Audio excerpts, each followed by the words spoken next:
welcome to another live episode of Creative Recharge. And see, what are we talking about today? Oh, yes. So we had a hard time finding the official name for this kind of fiction. But essentially, we found two different kinds of names, really three. You might know it as a form of fan fiction. It is also called revisionist novels or revisionist fiction.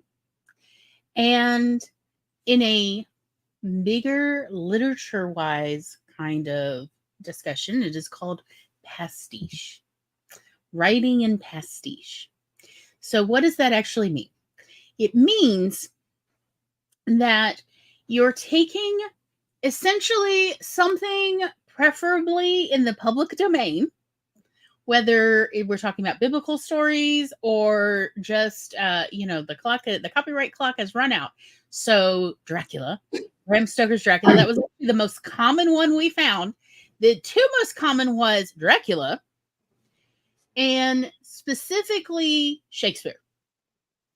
So people playing with various Shakespeare plays and playing around with side characters in that, as well as just like seriously, nobody's playing with Frankenstein's monster as much as they're playing with the Count. We love your cereal. Okay, so anyway, so the idea is that we would watch movies that are about this sort of writing in pastiche, writing in a different world from one you as a writer have created, writing essentially in someone else's world, but writing your own story, writing how you see it. And so that's what we're going to talk about.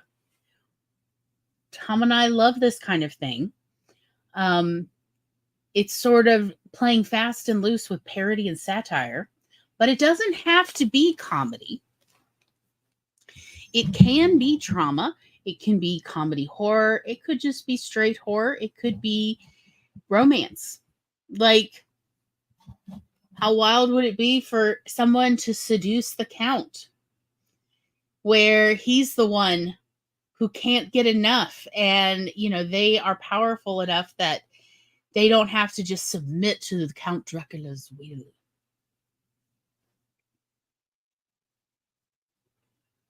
I mean, it's also, I saw it called among script writers as just derivative, which is, which is sort of correct, because it is using a known property and writing material off of that world that's already been created. It's like a more specific form of punk novels. We're all familiar with steampunk, but there is every kind of punk imaginable. Well, yeah, there's cyberpunk, solar punk, biopunk. Like, just how did the technology or the culture change as a group? And that's, a punk version. I once read a Tolkien-esque with hobbits in it. I read a fantasy with these halflings or hobbits in him, to the point that the characters say, "Don't call me hobbits." We're a totally other thing.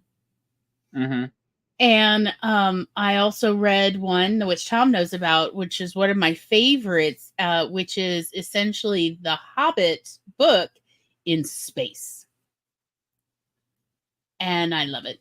And I didn't even know it was actually a series. It's fantastic. I mean, it's a good series. Yeah. So this is the basic idea. And part of the problem with this idea is there's not even a formalized name for this type of genre or subgenre. I know, and I looked. Yeah, it happens. I mean, look, you can definitely do your own take on Frankenstein and Frankenstein's monster, or any of the other sort of Universal Pictures monsters, because the copyright had run out on most of those as well. Mm-hmm. And that was why they were doing these in the first place and doing their own version, was because it was free of copyright. Know what I'm saying? Yeah. So, and it doesn't have to be monsters. You can have Romance in the Shire. Again, don't call me Abbott. Like,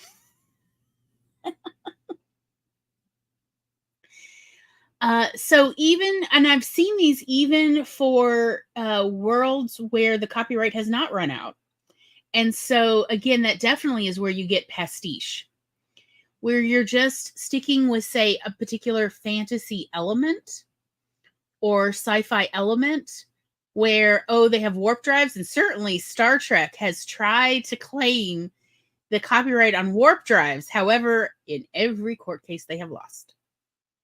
I mean, to give you an idea, way back in the 2000s, when Firefly was canceled, and there was a ton of fandom for it, the fandom all formed and sort of started writing their own fanfic about the verse.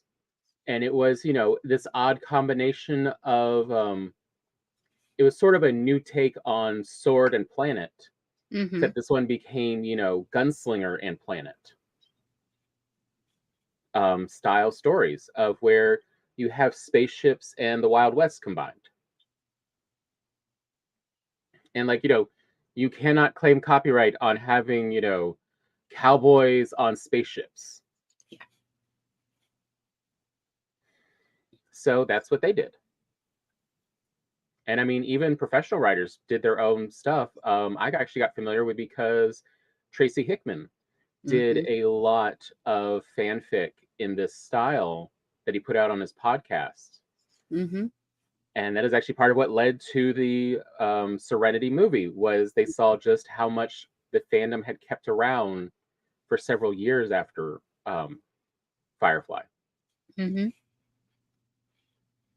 So fanfic is often used for writers as a way to sort of kind of recharge their creativity well.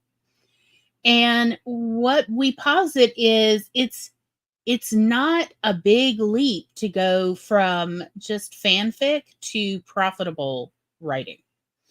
And so, for instance, supposedly, I have been told by so many people that the Twilight series originally was also fanfic, as was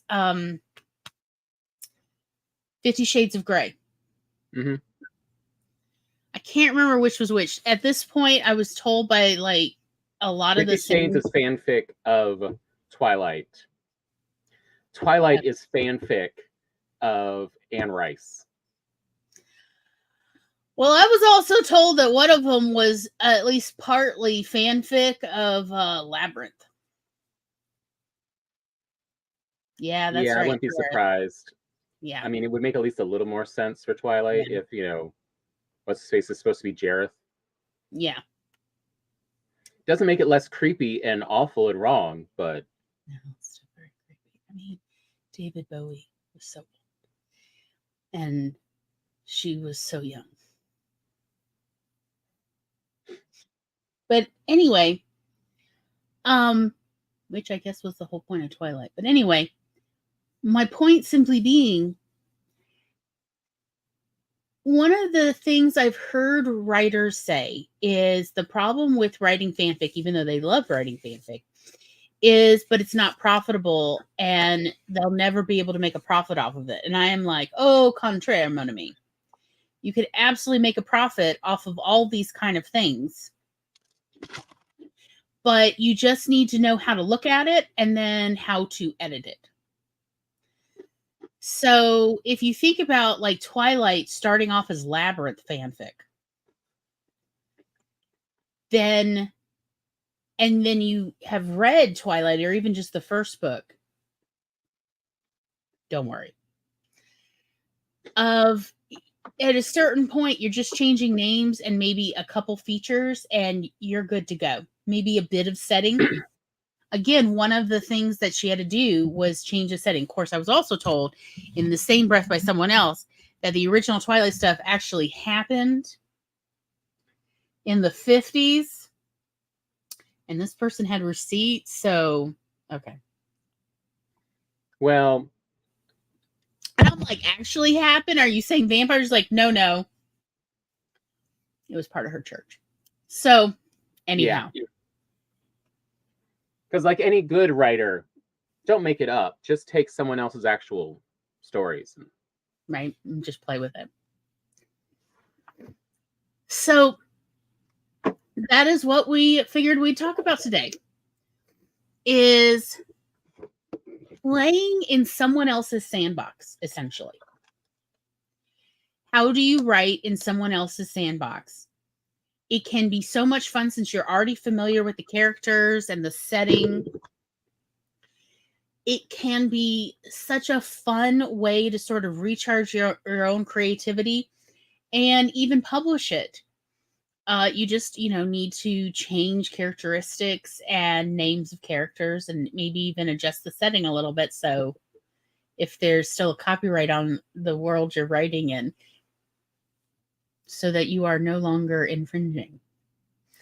But it can be super fun. And at the very least, even if you never publish, it's definitely a fun way to play in sandboxes.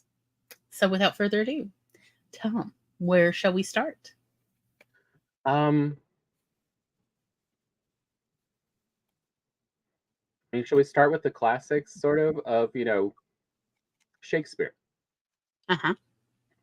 These are stories in the English canon that everyone's familiar with, and that is part of what makes them good subjects for pastiche and fanfic, because everyone's already familiar with the tropes. Everyone's already familiar with these characters and these settings.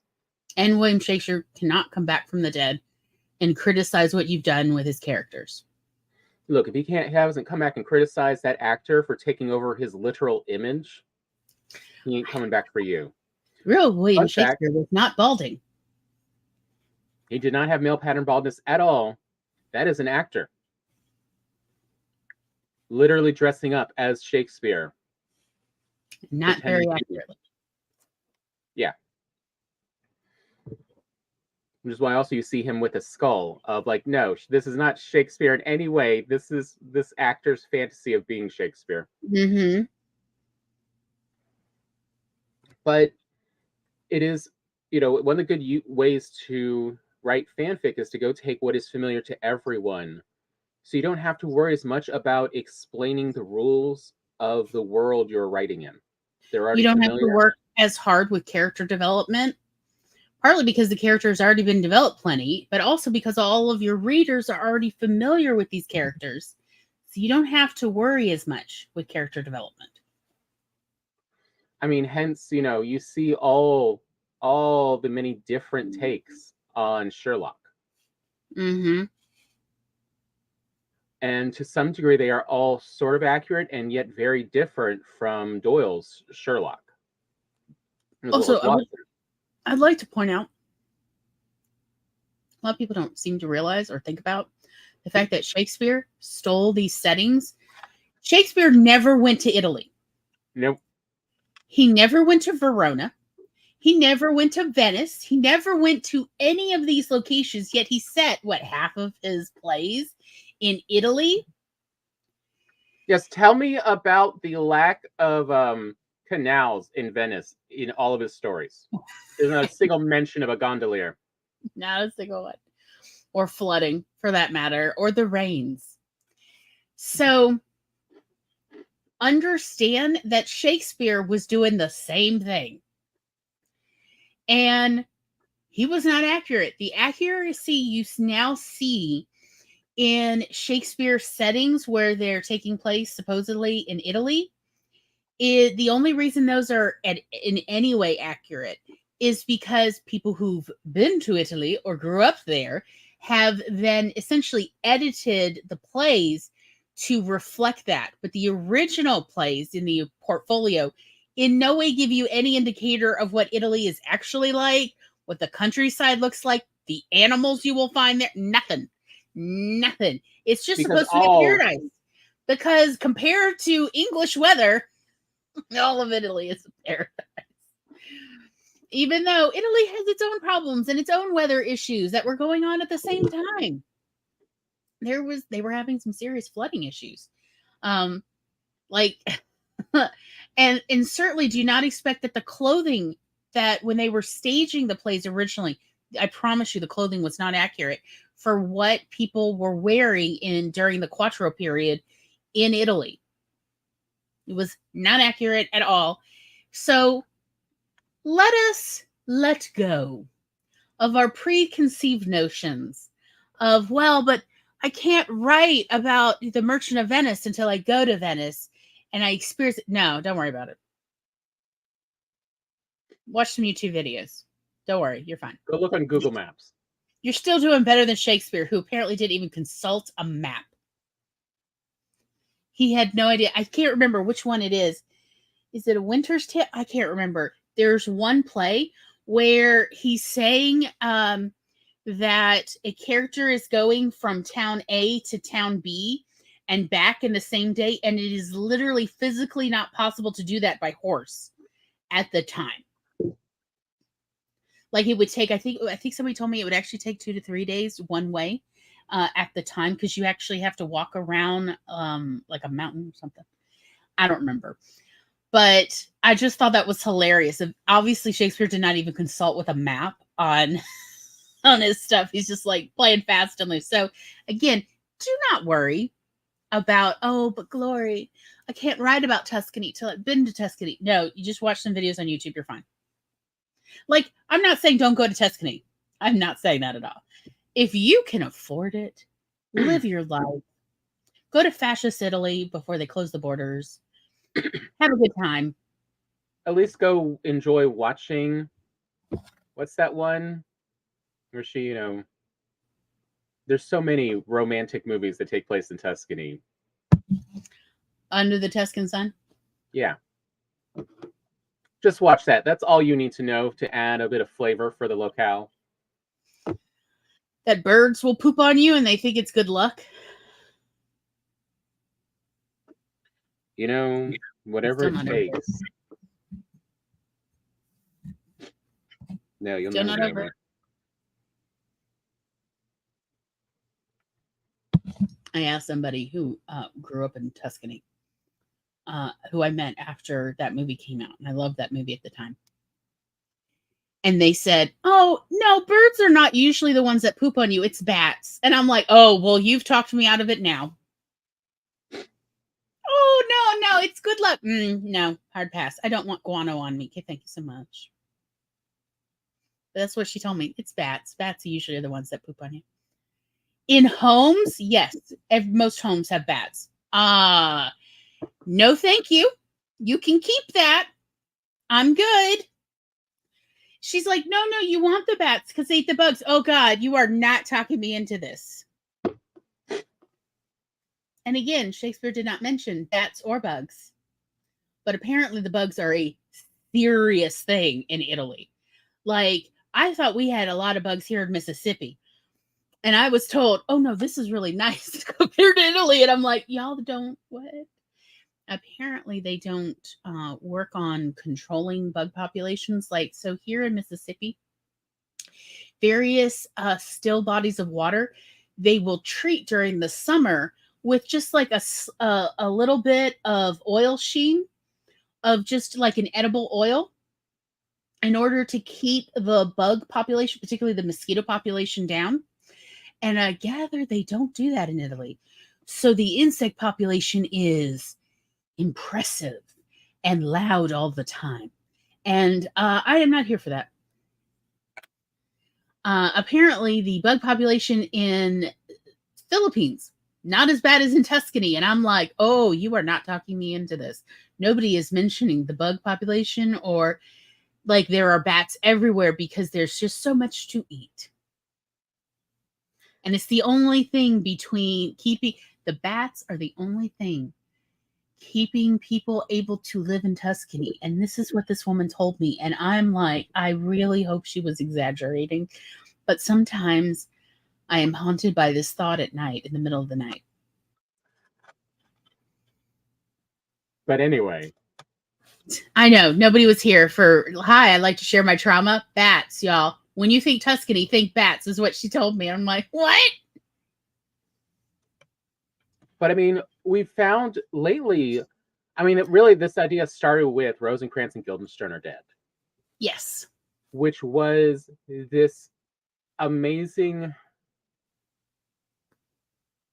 play and then movie that showed you could tell another story within a well-known story, of where you can make side characters the main character and be fascinated the whole time and have them comment on the main story throughout and make it entertaining, but in no way, it doesn't require reimagining the original story. Rosencrantz and Guildenstern do not change any aspect of Hamlet. Mm-hmm.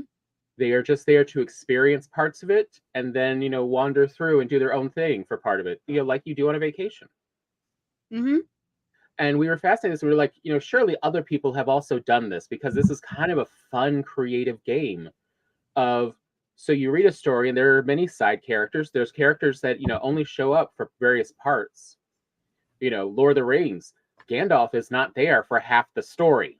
More than half the story. I think he's only there a third of it. Yeah. Like, he just shows up periodically and disappears for a long stretch, and then shows up for a bit and then disappears. Do his own thing, claiming, oh, I was doing very important things. And which means that there is ripe for what, in that situation, what happened to Gandalf? What was he actually doing? You could write a full story from Gandalf's perspective that takes place within Lord of the Rings that would not change any of the story, but you'd find just as interesting of what was he up to, besides talking to moths. And, somehow being reborn after a long fall with the Balrog. Like, what? How did that happen? What really happened there?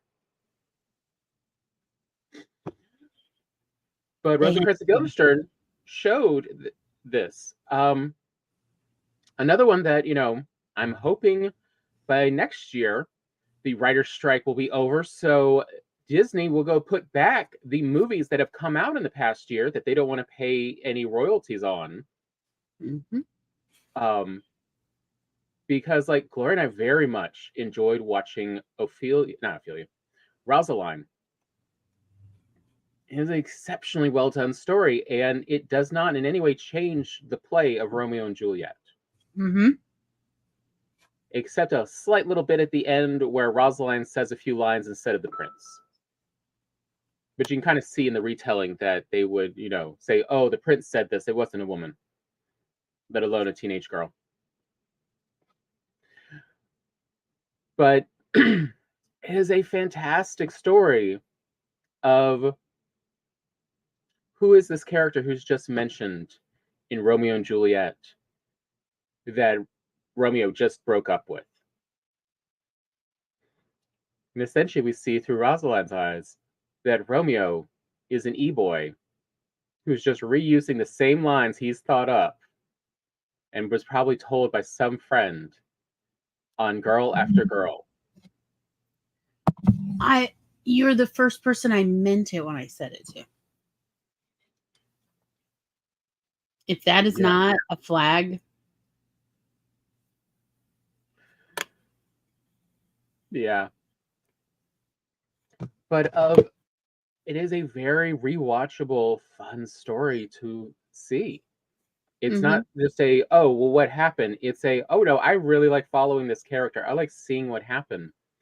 And again, to show how fanfic and rewrites happen, as Gloria kept reminding me, the movie Rosaline is definitely a adapted story from the novel it's based on, because the movie takes place in Verona, at the same, in the 16th century, when it's supposed to take place. Mm-hmm. The novel takes place in modern times. It's a contemporary novel, just sort of, rewriting, though, in a high school. Which, I mean, I enjoy the script writers that they left in, I think, the verbatim lines for the nurse. As she says several times that she is a registered nurse. She went to college for 7 years for this. She deserves some respect. Oh, Minnie Driver has the best lines in that movie. She does. But part of the reason why movies like Rosaline and Rosencrantz and Guildenstern work is because people are already familiar most of the time with those settings and those characters. So you don't have to do a lot of character building with Juliet or Romeo. You do not have to do a lot of character building with Hamlet or his family. Mm-hmm. You already know those characters. And if anyone does want to know more and it gets a little confused, they can always, go look at the other material. So it frees you up as a writer to just have fun with the story. You can have them do whatever you want. But you can also, if you are one of those ones who likes puzzles, you get the additional puzzle of, all right, how do I write these characters interacting in between the story that is well known without it changing the story? And that is the fun adventure of these.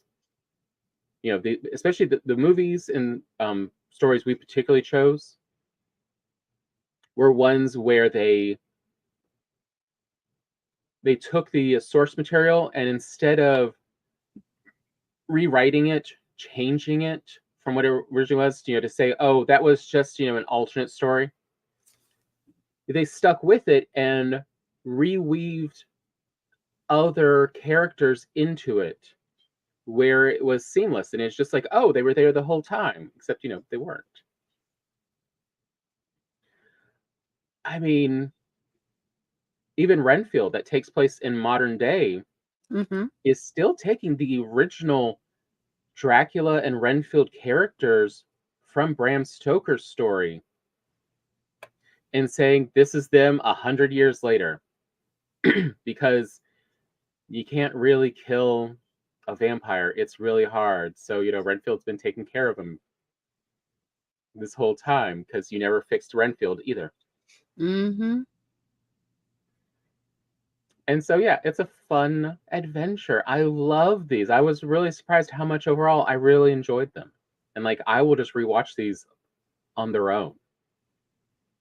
I mean, I will probably... Well, it's like Count Dracula is so well known, you really don't have to do a lot of character development if you're writing Count Dracula. Everybody knows Count Dracula is a vampire. Nobody thinks he's a bureaucrat. Nobody. Hi, Jen. So you really can just sort of dive straight into the story, to the meat of the action you want to tell, or the heart of the plot that you have. You don't have to do a lot of slow-moving character development first to introduce these characters much to your readers. You can just dive in. So I understand why, we really found the vast majority of these sort of pastiche stories that we came across were Dracula. Not even vampire stories. Because, personally, I like Carmilla. Who doesn't like a little lesbian vampire fun? Oh, good times, I like it. That's right. I want a lot of women in scant nighties just wandering through castles at night. Sounds fun. But I understand, most people are, at least English, the most English-speaking world is not actually that familiar with Carmilla anymore, or ever. Versus just about everyone, even if they're not into horror at all, everyone's familiar with the name Count Dracula and that he's a vampire and that he is also an aristocrat and therefore both blood and money-sucking, economic-sucking element of society. Everybody's familiar. So you can just jump in and have a good time. So, but like we had fun with watching all of these kind of things. You don't have to just stick to, say, vampire stories or something. When I was young, like high school age, my public library got a book that was essentially this. It was, what was it called? It was like called Bad Girls of the Bible or something like that. I want to say, yeah, that's the name. And essentially this writer had taken what is in the Bible, sometimes just a line or two, literally just a sentence or two about some various female character.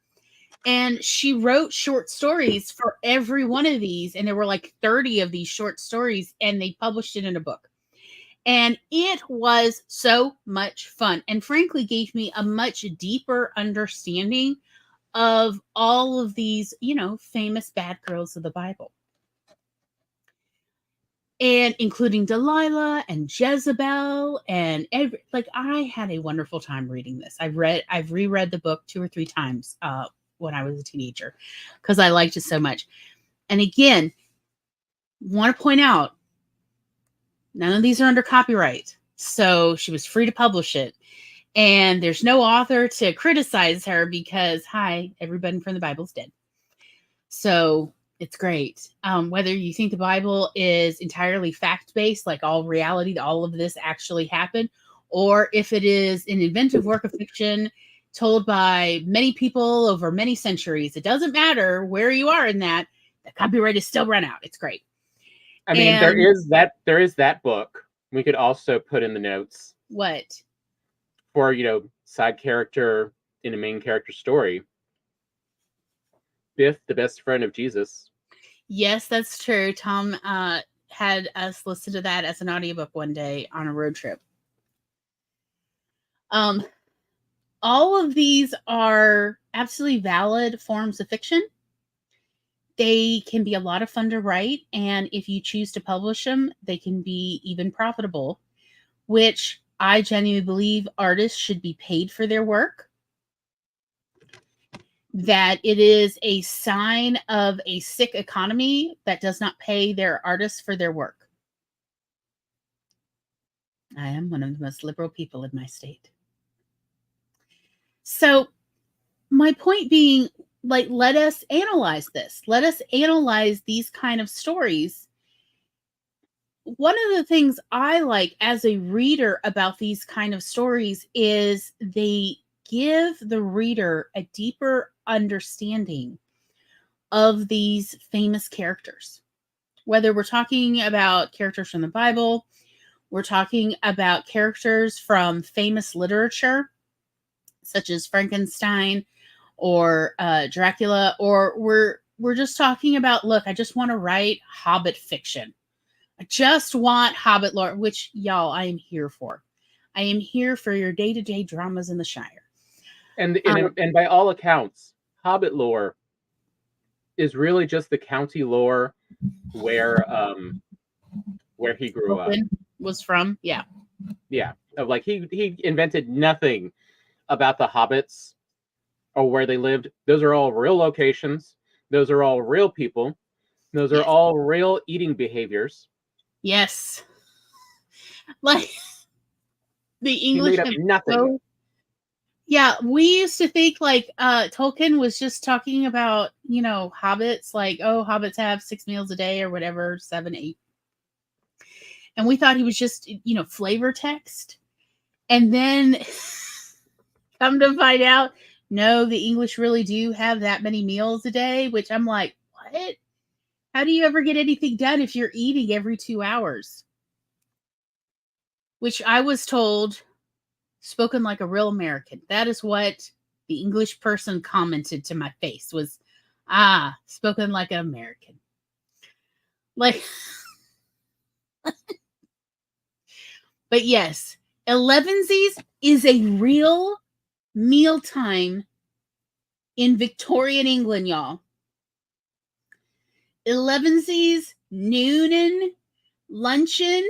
All of these are real meals that if you spoke to another English person 200 years ago would be like, oh, yes, it is time. It is time for Lebanese. Like, which blows my mind that this is all real and that he did not make this up. This is not Tolkien-esque fiction. And that is why the Tolkien estate cannot copyright Lebanese.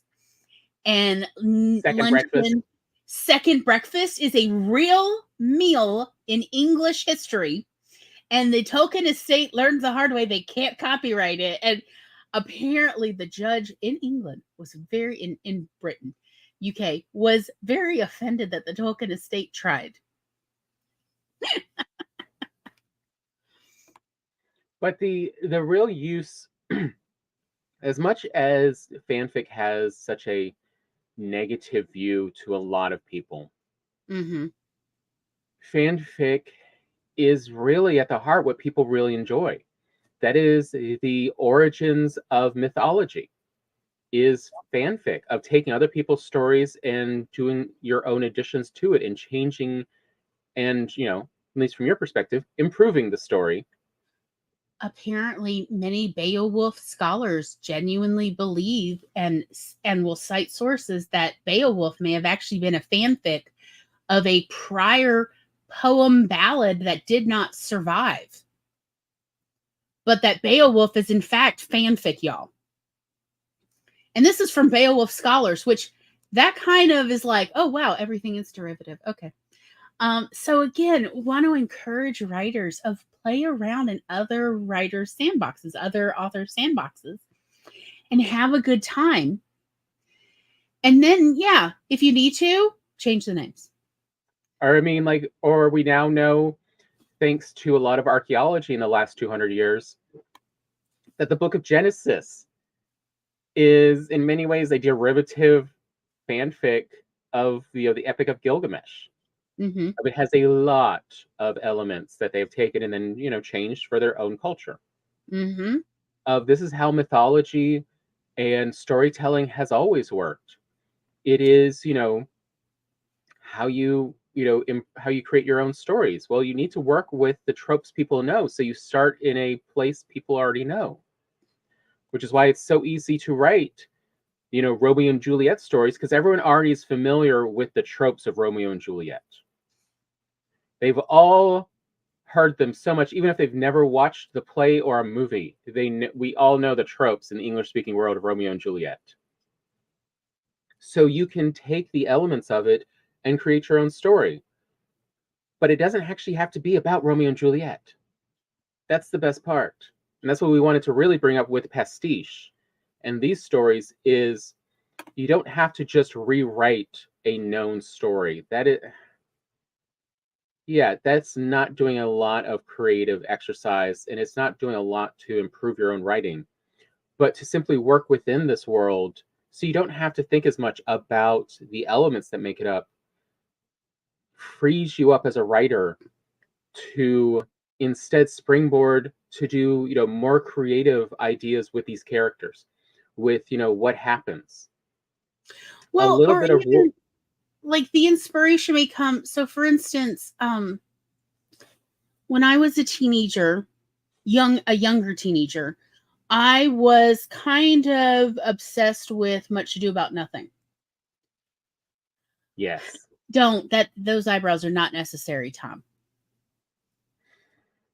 But I was a bit obsessed because it's essentially a farce. It's a comedy of errors.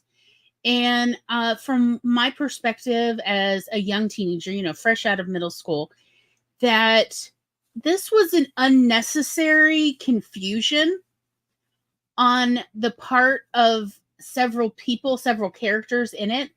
And even then, I had ideas of how, if I had been there, what I would have said to sort of nudge people into, why don't you go ask them? Go verify. Don't just assume you know what's going on. You should talk to people. And we see that scene play out in Rosaline as she is talking with Juliet about her plan to, you know, escape and feign death. Yes, there's a potion I could take, and it will make me seem dead.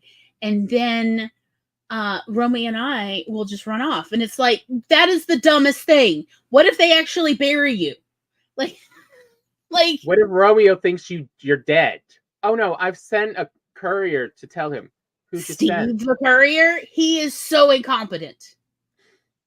As we have seen throughout this story by this point. It's just like, do not trust Steve the courier with anything important.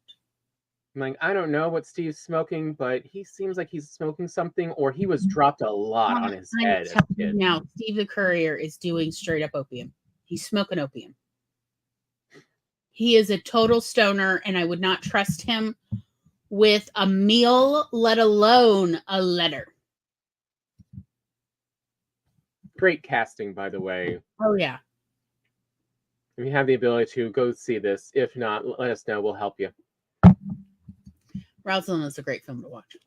It's so much fun. It really Although does. Gloria and I are holding out for a derivative of this story, which is Nurse's story.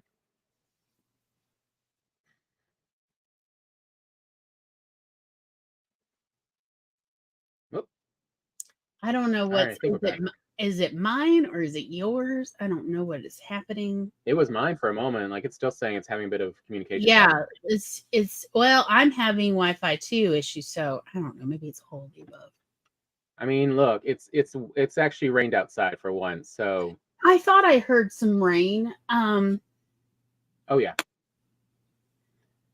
So it wasn't just me dreaming about it. No, it really happened. I know. Seems imaginary at this point with the burn ban effect for so long. So weird to be under a burn ban in essentially a subtropic climate down here.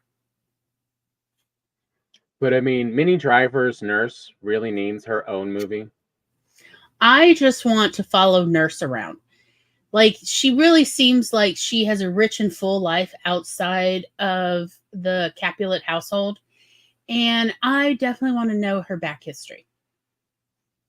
Janet the nurse. And let's be honest, and how it is related to the monk. So that has been my headcanon since I was in middle school. I personally think that the nurse and the monk from Romeo and Juliet, the play, I genuinely believe these people had a history when they were young. And that is why they are trying to help Romeo and Juliet with their little clandestine, is because the nurse and the monk were dashed. Their romance was dashed when they were young, like with each other. That is my headcanon, and I have had that headcanon now for like over 30 years. Because they are both surprisingly willing and, actually willing to make effort. Which... Also, like, because there is a scene where the nurse is talking to the monk, where she's bringing a letter to, like, that Juliet wrote. The nurse is bringing it to the monk to give to Romeo. And the nurse and the monk have a brief conversation. It seems like they know each other. And not just in passing. Like they have history. So my childish headcanon when I was young was that they had a brief romance that was ill-fated, that their families did not allow them to finish. And that, they put the guy into seminary, Yeah.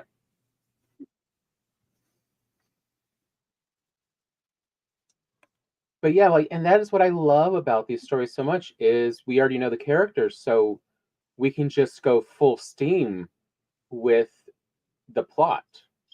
Every single person I've ever told my headcanon about the nurse and the monk from Romeo and Juliet is like, oh, no way, I see that. Yeah, I can see that now. I've never had to explain this to anybody because everybody is already familiar enough. Everybody was forced at least once, usually as a teenager, to watch some version of Romeo and Juliet or read it in English class. Everybody knows the story. So when I go, I think the nurse and the monk used to date when they were young, and that's why they're willing to help Romeo and Juliet, because the nurse and the monk were not allowed to marry, obviously, So they are trying to help the young people, because why else would you help a 13-year-old and a 16-year-old get married and then, fake their deaths? Why would you do that? It's really dumb. Everybody knows teenagers are just horny. Why would you help them unless there's like essentially a subplot going on that these two adults are essentially sort of living out their past romance through these two young people? And that is, to me, the sort of jumping off points for these pastiche fanfic stories, is where you notice something that is not addressed in the story, and you feel like there is a lot of potential for an additional part of the story that will make it fuller. Is, when you notice stuff like the nurse and the monk, their motives seem based on prior experience. Mm-hmm. Like, this is not something adults would normally do for teenagers. Yeah. Because the monk and the nurse, obviously, and are pointed out, are much older than Juliet and Romeo. I mean, I believe nurse was Juliet's, in the original play, was Juliet's wet nurse. Mm-hmm. And so, like, we know they are much older, enough to be parents. And so why are they doing this? What is their motivation? Well, we aren't told in the play or any version of it, so that leaves you room to make up your own. And as I really feel people don't hear this often enough, life is complex. A happy or sad ending is just where you choose to end it. Mm-hmm. Everyone has happy and sad moments, and resolutions and fall throughs. It's just, where do you want to put those moments in a story, whether this is a happy or sad. That's all. But I mean, motivations change people very easily from being villains to good guys, or vice versa. I mean, you can make a case that there's a lot of heroes who are worse characters, personality-wise, than Gaston in Beauty and the Beast. Mm-hmm. But they are portrayed as heroes because it's from their perspective. Gaston is only portrayed as a villain because it is not his perspective we are following. And so you can take the villains of stories from the villagers' and make perspective. From the villagers' perspective, Gaston is trying to protect them from the beasts of the forest and the beasts in the castle. Like, it's really about perspective and where you start or end a story. That is, whether it's a comedy, a romance, or a tragedy, or if the main character is a hero or a villain or whatever. You can tell the same story from a different perspective and it have a very different slant. I mean, there's a recent one from Tale Foundry, I think it's the YouTube channel. They were talking about if the anti-hero is a concept and a valid concept, that implies that the anti-villain is also a valid concept. But what would make someone an anti-villain? And it is where they're, and it is showing it's all about the motivations. And it also shows how very easily you can go from villain to hero, just depending on motive.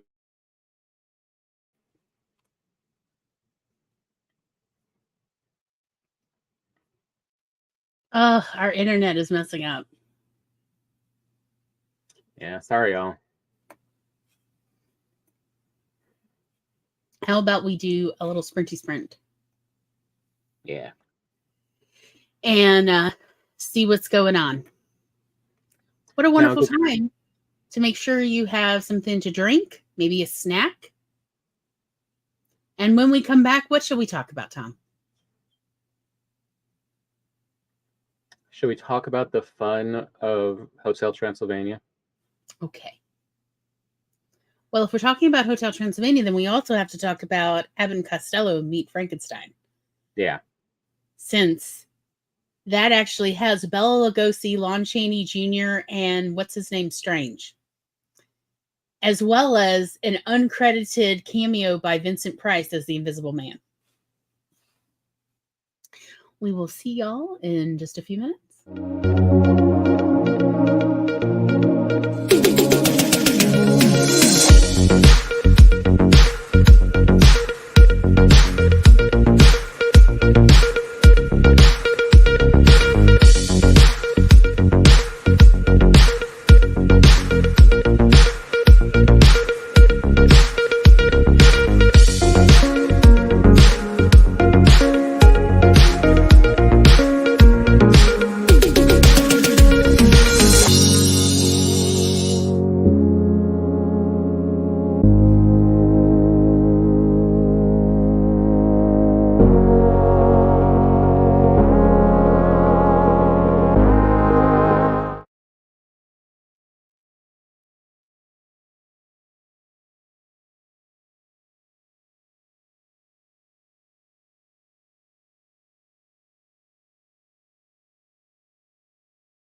Me bada beep. Me bada bada bada beep. Me bada beep. Me bada me bada me bada me.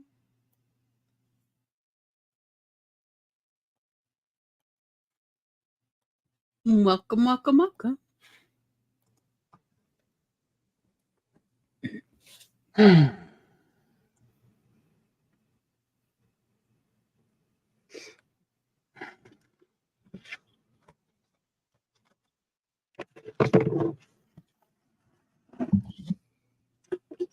How'd your sprint go? How's the meat? It's getting there. It's probably got another hour. I'll probably take it out on our next little sprinty break. Okay.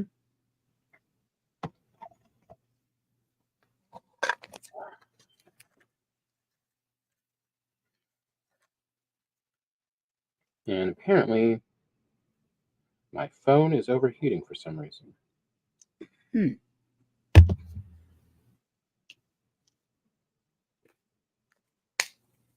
What the hell is going on? I don't know.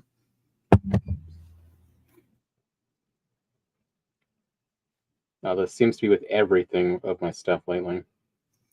I've noticed several times I picked up your phone and it was quite warm.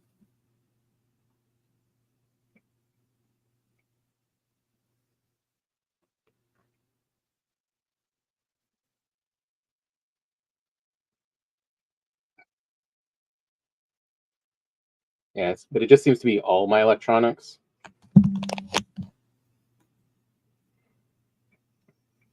Everything around me. I had the fire stick turn off. Maybe you need a Faraday cage for your stuff. It's not just me. Sounds nice at this point.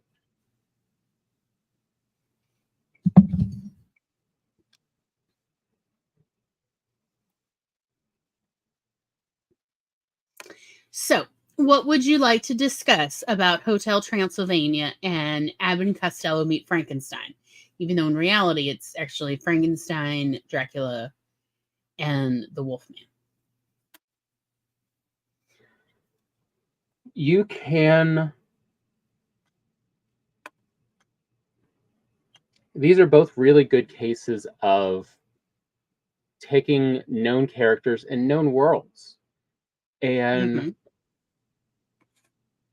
rewriting them where they still have a lot of the history, but you can change them over time. Like Hotel Transylvania, we see Dracula improved, in part because he's had a daughter. Yes. And he's lost a wife. He's lost a wife. And then we see his daughter's love for someone else means he has to look again at his own views and prejudices and continues to grow. And I feel like it's something we sometimes forget about with our characters and about people in general is they can grow, they change over time. They don't actually have to be stagnant if they don't want to. Now, yes, there are those who want to stay stagnant. We kind of see that play out in part in Hotel Transylvania 2, where we see his father show up with his prejudices. And how it's hard for even how it's hard for him to give his own father the benefit of the doubt of the ability to change because his father hasn't changed in all this time. But we see in the end he is willing to change because his motivations and what he actually cares about require that change, and so he is willing to make it because that is what he is most motivated by. In this case, you know, Vlad is motivated by family. That is actually what he is. He cares about more than his own views, and anything else is his family.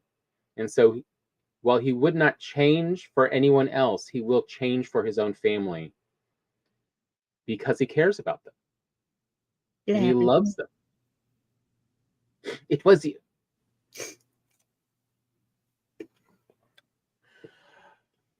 of, and the same for Abbott and Costello.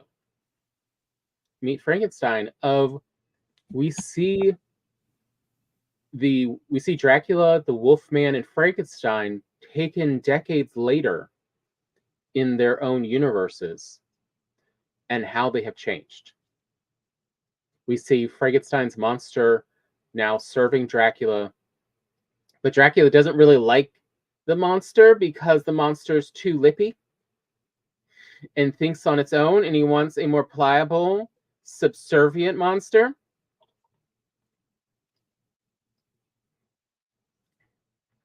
And has found a woman with the knowledge and intelligence to understand how Frankenstein worked and created the monster to, change and upgrade.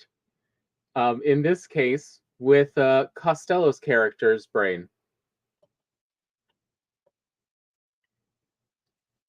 But the part I do like that Abbott and Costello shows is that Bela Lugosi's Dracula is not one note. Mm-hmm. While he is still, a narcissistic nobleman, and Dracula with power and needs blood to keep living. We also see that this Dracula is charming, that he does not have to use his abilities to overpower people mentally. In fact, most of the time he chooses not to. He would rather just talk them into it and charm them into it with his words. Which is actually accurate for the book. Mm-hmm. That is how the Count was in the book. He was actually charming, and he hardly ever used his vampire powers of persuasion, of mind control. Most of the time people would go along with him anyway without even him using mind control.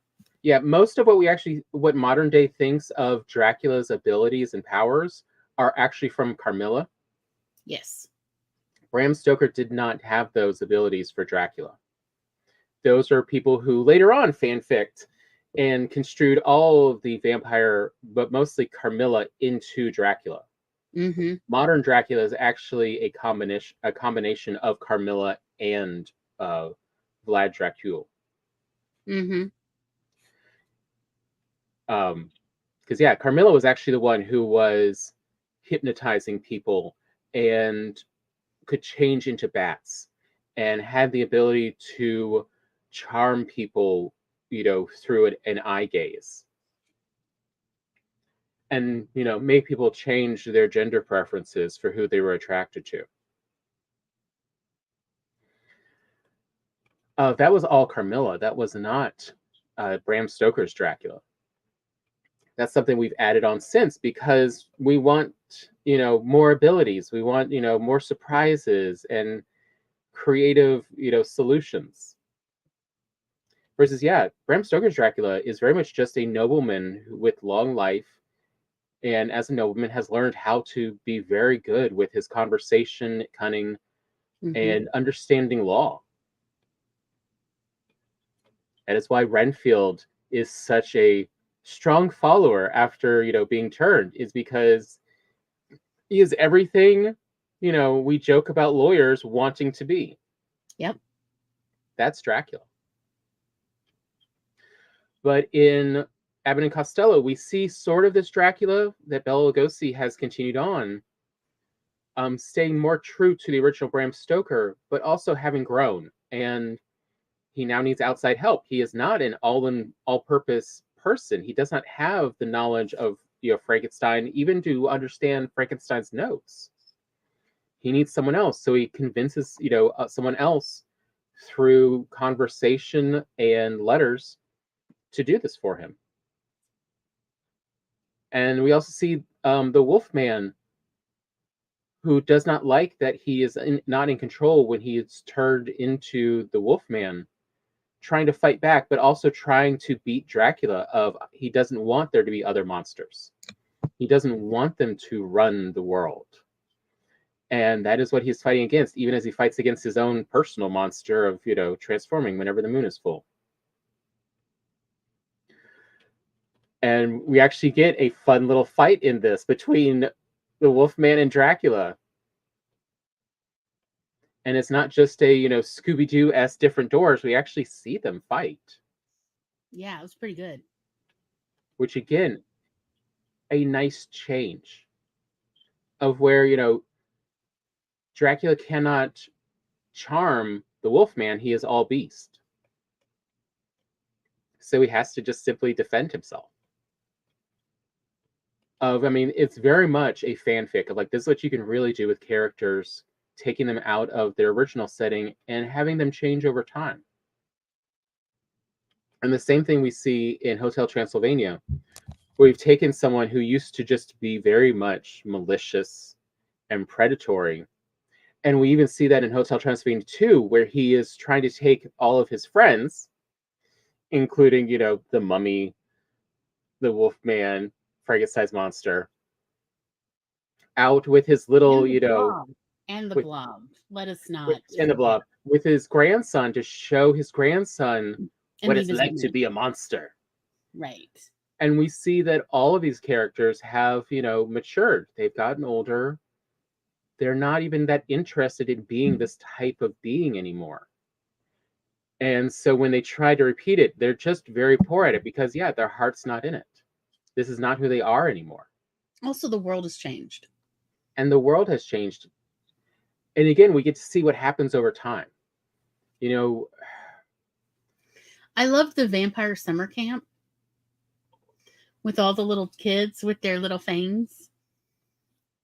And where they're jumping to fly to shapeshift as bats. And there's a little baby pool underneath, and there's a camp counselor with a net. With a net. It's so cute. If they do transform, but they don't quite fly. Right? There to catch them. It was so cute. Which we now know is just Jewish summer camp. Hey, good times. Good times. But yeah, both of those are great examples of you don't have to weave your story through the original. You can also have your story take place later on and see how all these characters have changed. We've seen that done with Merlin. We've seen that done with King Arthur. We've even seen that done once or twice with Robin Hood. That's weird. Of what happens later in life after all the big adventures. What happens when they now have to be the responsible person? Yeah. How do they take to that? Let alone how do the other people adapt and change as the person who led these great adventures has now settled down? Well, what if they don't want to? What are their continued stories?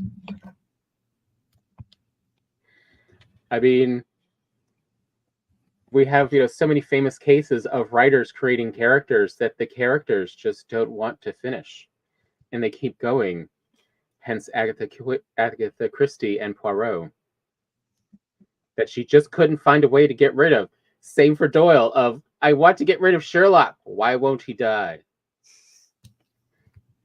Which is why, people joke about in the movies of Sherlock dying multiple times and he keeps coming back. Right.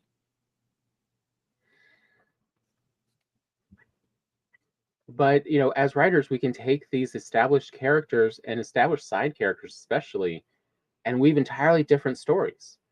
The nice part about the side characters is there's so much more potential in them. There is less stated about their motivations and their past. There's so much for you to fill in, but they've already got an established world. They've already got established friends and enemies to work with. That instead of concentrating on just creating from whole cloth, you can instead create the story from whole cloth. And that is where I think, this really helps writers make even better stories. As bad fanfic is like bad CGI. everyone talks about it. Everyone talks about how awful it is, and they can't believe anyone does this. Versus good fanfic and good CGI, nobody comments about that it's either of those. They just go, it was a great story. I had a fun time. That's what you never hear about good fanfic, is because people don't even think about it as fanfic. No one talks about Hotel Transylvania as fanfic. No, they don't. But like, you remember you were, this was years ago. I can't remember why, but I was explaining, I remember you were having problems sleeping. And I was like, I'll read Jane Eyre to you. You'll fall asleep. Because all she does is complain, and everybody treats her like crap, and it drives me nuts. And so you would settle in, and I would start reading it, and then I couldn't help but do commentary and say, but this is what she should have done. Because I was so mad that Jane is such a doormat. And I understand why she's a doormat. I mean, she's always been treated like trash. And people they stick with what they know. But I wanted so much more for Jane, because ultimately Jane Eyre has a pretty good heart. Not that she's a perfect person, but she's a decent human being, and everybody just tramples all over her. And by the end, I just stopped reading from the book and instead would just tell Tom what should have happened. And then the problem was, because Tom was already half asleep, he kept thinking that actually happened instead of, no, this was my fanfic of Jane Eyre and Heathcliff. And then years later, when someone had brought up the subject of Jane Eyre, and somebody had gotten them to watch one of the movies or BBC shows or something, and Tom's like, oh yeah, like when Heathcliff finally got some mental help. And I'm like, Tom, Heathcliff never got mental help. That was my fanfic. And Tom was like, oh, but that was so much better. Like, that's why I wasn't mad about it.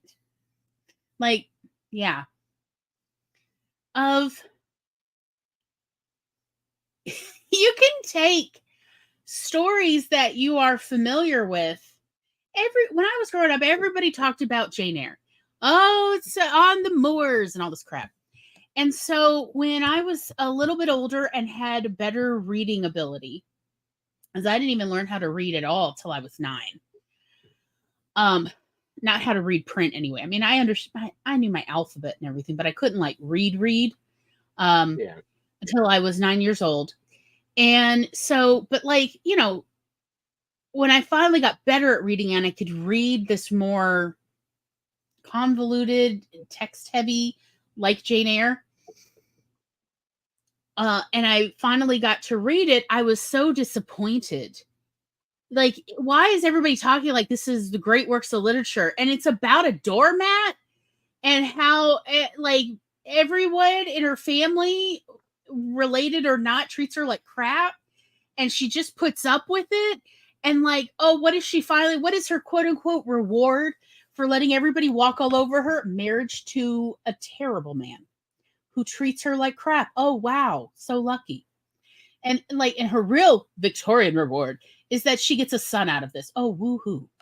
Great. So he too can grow up with a crap father. Woot. That this is all Jane can hope for is widowhood. I was so disgusted as a teenager. And so, yeah, I had time to between all my babysitting and nannying and everything to sort of rethink how I would totally rewrite the Jane Eyre story.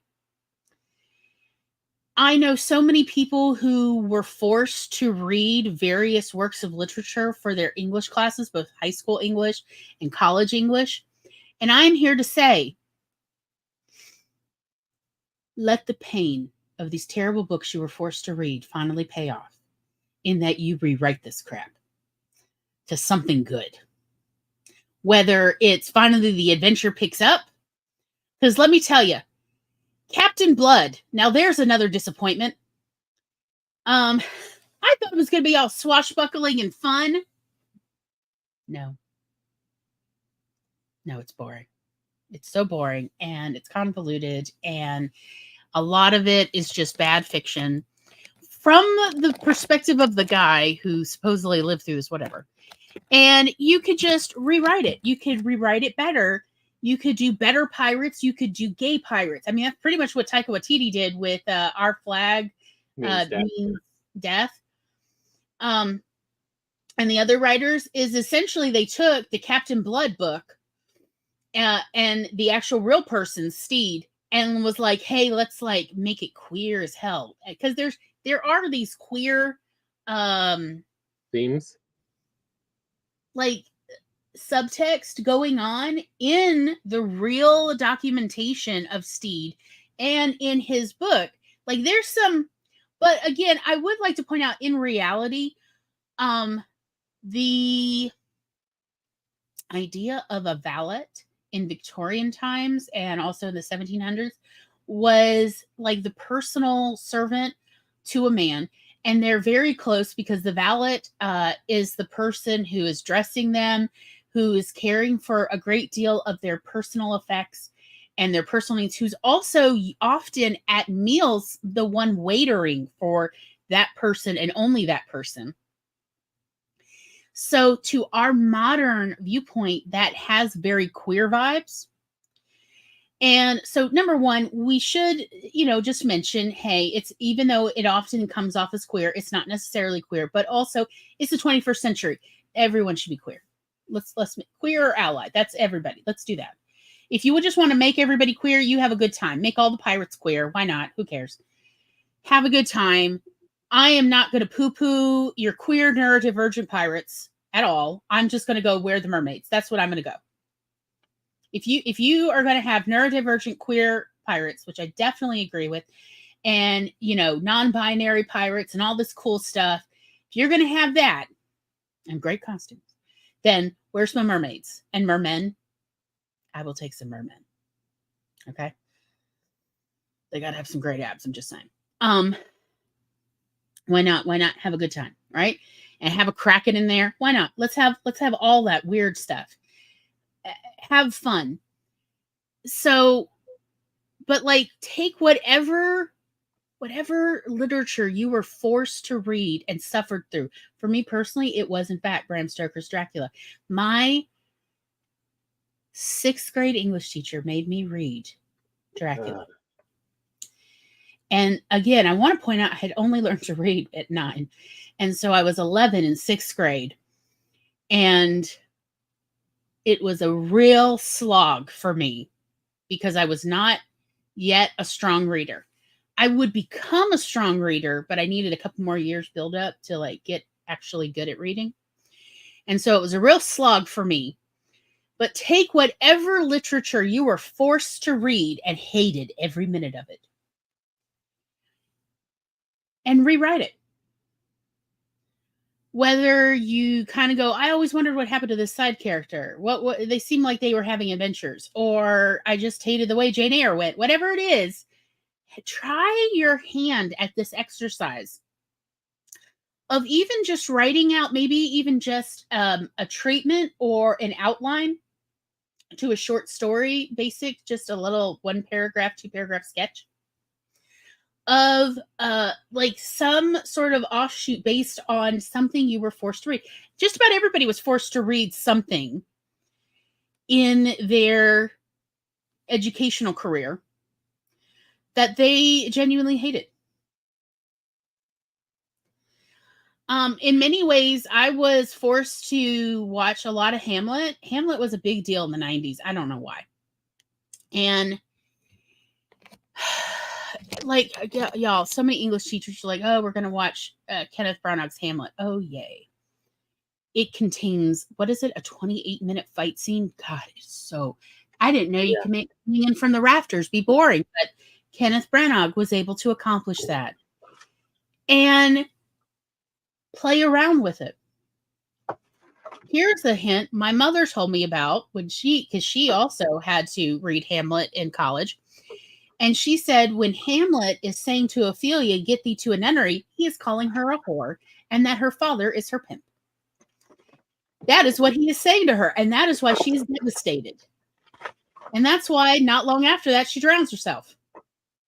Because she realizes, well, this romance is dead, and her father has done such a shit job of raising her. She thinks her only value in life is as the prince's consort. And so if the prince has called her a whore for her father, that she has no value left, and so she kills herself. What if Ophelia's like, fine, I will, and goes off to, because I want to point out, nuns do not live at nunneries. In the whole history of nunning in Catholicism. Well, actually, just at the time they did, and like it goes back and forth. Anyway, nuns live at abbeys. They live at abbeys, they live at cloisters. Nuns do not live at nunneries. Unless they're one of those freelance nuns. And that's like the subversive part of like Catholicism, is like the Jesuits had their own sort of nuns who are like, I'm just going to nun the countryside. I don't know. That's a whole wild thing. And let a Jesuit explain that to you, because I am not an expert in this. But I just want to point out, what if Ophelia did not drown herself, but instead went, my whole family's messed up, and Dane and this whole land is messed up, and maybe I will just,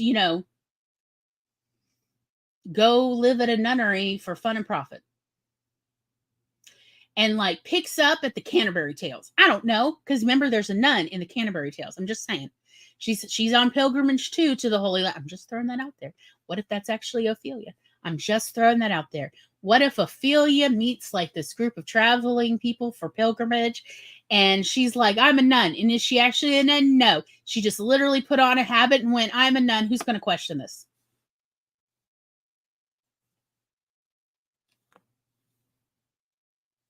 We don't know. Have a good time.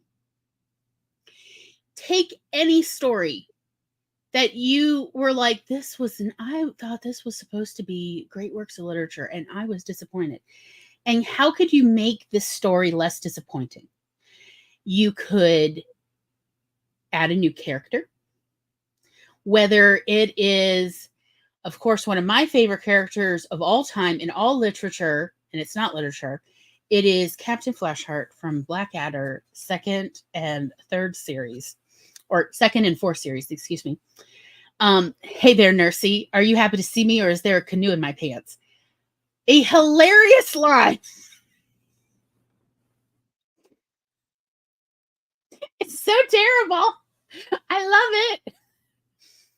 Essentially insert Rick Mayall into any stale story and have a good time. What if Heathcliff's best friend was Rick Mayall and is like, hey, let's get on a boat and go to Italy? I don't know. Just have a good time and see if you can't improve a story that, you really were disappointed with, that you were forced to read, or at least read part of it in school. There's a fine history of doing this for like what? Almost 1,000 years of this, just in England alone. Mm-hmm. I have known many students rewrite the Song of Solomon to be even steamier, or who write out like so there's no question, there's no euphemisms, it's all literal. Or what is it? David and who was his lover? I can't remember now. Do you remember? Oh God. Yeah. Didn't David have a boyfriend? Remember? David had a boyfriend, right? Yeah. So, just whatever. Take something from the Bible that you're familiar with and you always thought, oh, that's odd or that's steamy or whatever.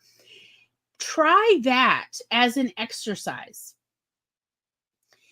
If you're not giggling while you write it out, you're not doing it right. You should absolutely be chuckling to yourself. You don't ever have to share this with anyone. Of course you can, but you don't have to share this with anyone. So you could be as racy or irreverent as you want to be. you could rewrite a biblical story where God actually replies back. And I mean, like, again, that takes us to the whole conversation about Good Omens. Or what was it? The Nice and Accurate Prophecies of Agnes Nutter. Mm-hmm. Of, like, one of the things I noticed is in the second season of Good Omens, God converses back to Job. And there's like, it's a series of scenes and it's hilarious. But, you know, the Job's wife is like, well, what did God say? Like, I don't know. He's really proud of whales, I guess. And and it is hilarious because, you know, Job was a simple person, right? This was kind of the point, is like, Job doesn't have any subterfuge in his heart. He doesn't have a private agenda. Yeah. He's very pure-hearted. And this was sort of the point of this bet or whatever between God and the devil, or I don't remember who it's actually against. Is it, because there's like three different, right? There's the devil, there's Satan, and Lucifer. I get confused. Yes, I get confused. It's like, which one's which, and it's Satan just means adversary, and that is who God sets against Job to go mess with his life. Okay. And so Gaiman rewrites that as it's Crowley. Mm-hmm. So good times had by all. But again, like, take whatever you are familiar with, and maybe have notes for the original writer where you're like, I don't like how this went, or it could have been better, and make it that. Of course, if you want to show people, that's cool. I think it's great. But even if you never show another soul, I think it's a very good exercise for writers to definitely give it a try, to play around in other writers' sandboxes. I mean, that is sort of what I did after, was it the first or the second, what was it, Matrix movies? Is, to me, I will always sort of disagree with where the Matrix movies ended up. Mm-hmm. Because to me, it's sort of like war games, where at a certain point, everyone has to realize that all you're looking at is mutually assured destruction. That if you can't negotiate and work with each other, you're just going to destroy each other. There is no existence without the other one. The other one will make sure you don't exist either. Mm-hmm. And so in my mind, it's, they would always end up having to work together.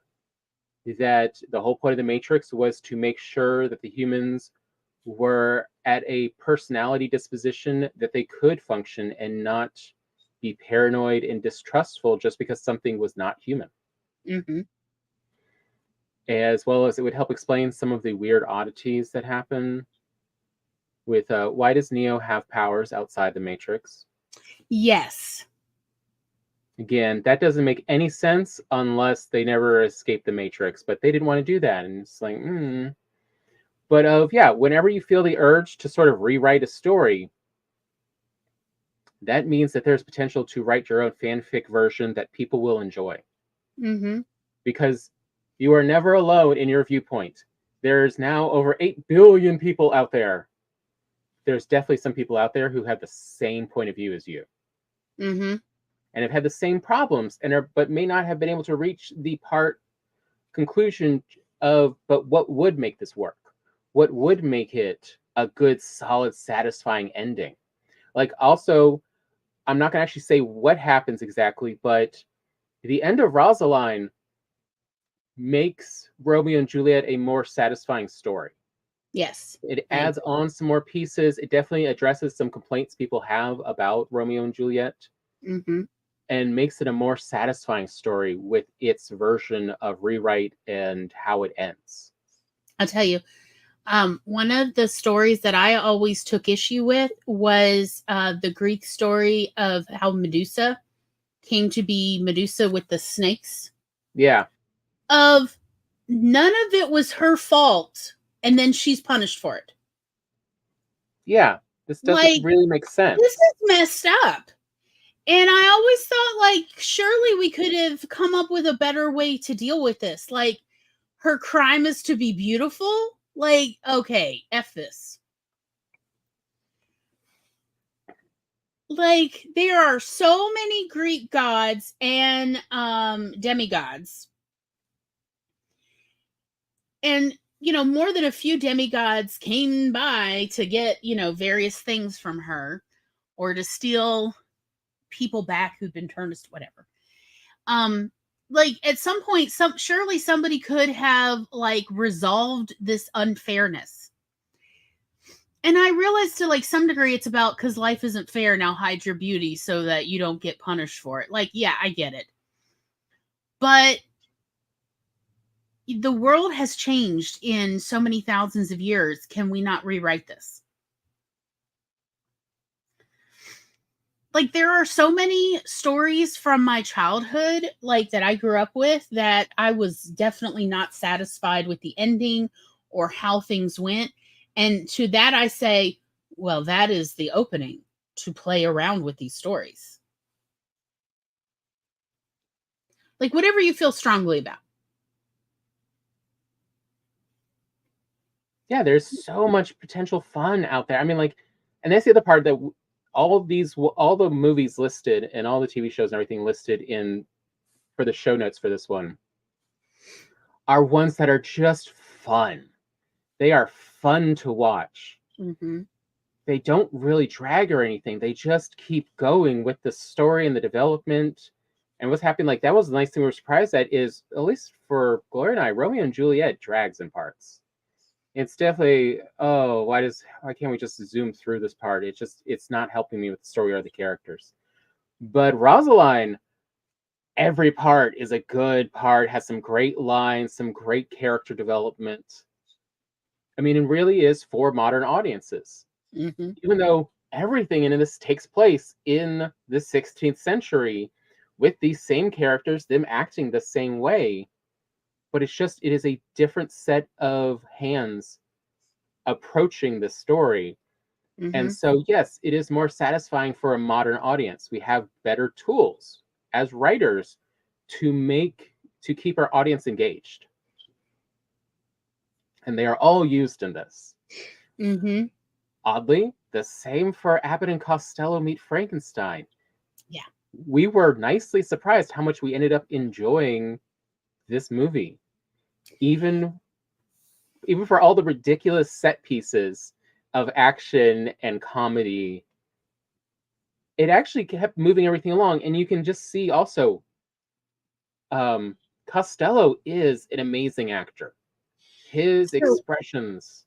Yeah, one of the things I was expecting, I don't think I'd ever actually watched all of Abbott and Costello Meet Frankenstein before. I'd seen parts, and what I remember about it was thinking, oh, this is like the other old movies I've seen. So one of the things I've noticed, even as a child, I noticed because our parents were old. Yeah, our father was born in 1940, our mother was born in 1946, and they loved watching old movies. So we were forced to watch so many old movies. And not the Ted Turner colorized ones. Tell me how you really feel, Glory. So we were watching, we grew up as children watching all these old films. Oh, God. Saturday afternoon movie of the week. Oh, what is that one? The 33 Steps or something? Okay. Yeah, I think it's not one of Dad's favorite dramas. Okay, so this is my issue with the original one, as well as a lot of these other films, these dramas in particular. The editing is chunky, to say the least. It is clunky. Like there's these, so you'll notice it sometimes when you're watching, particularly so Dad loved these, I guess you'd call them thrillers.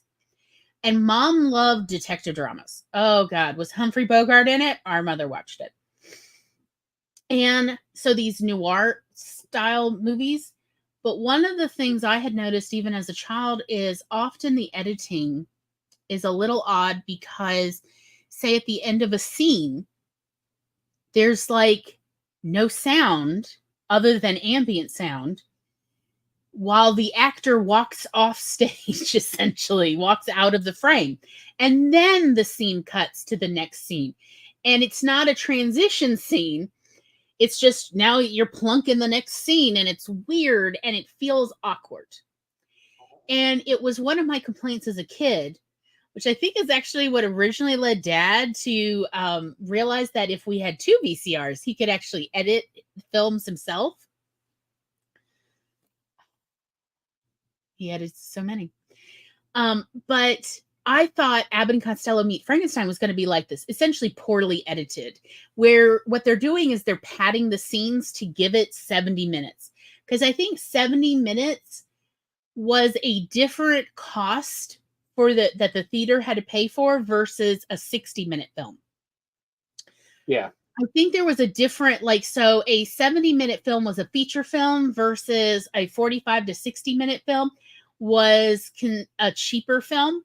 And so, yeah, some of these times where there's just 3 minutes of padding in the film so they can charge extra.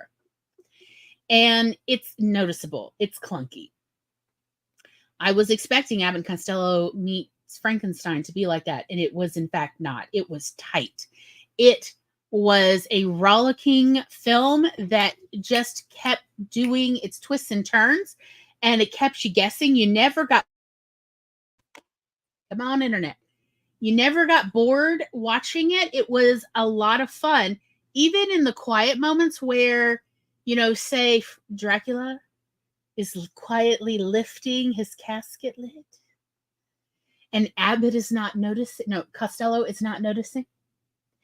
It's not so long that it's boring. It's just a few seconds. Like you feel the pull of the tension, and then something happens. Abbott usually walks in, and Dracula quietly closes the door, closes the lid, or something like that.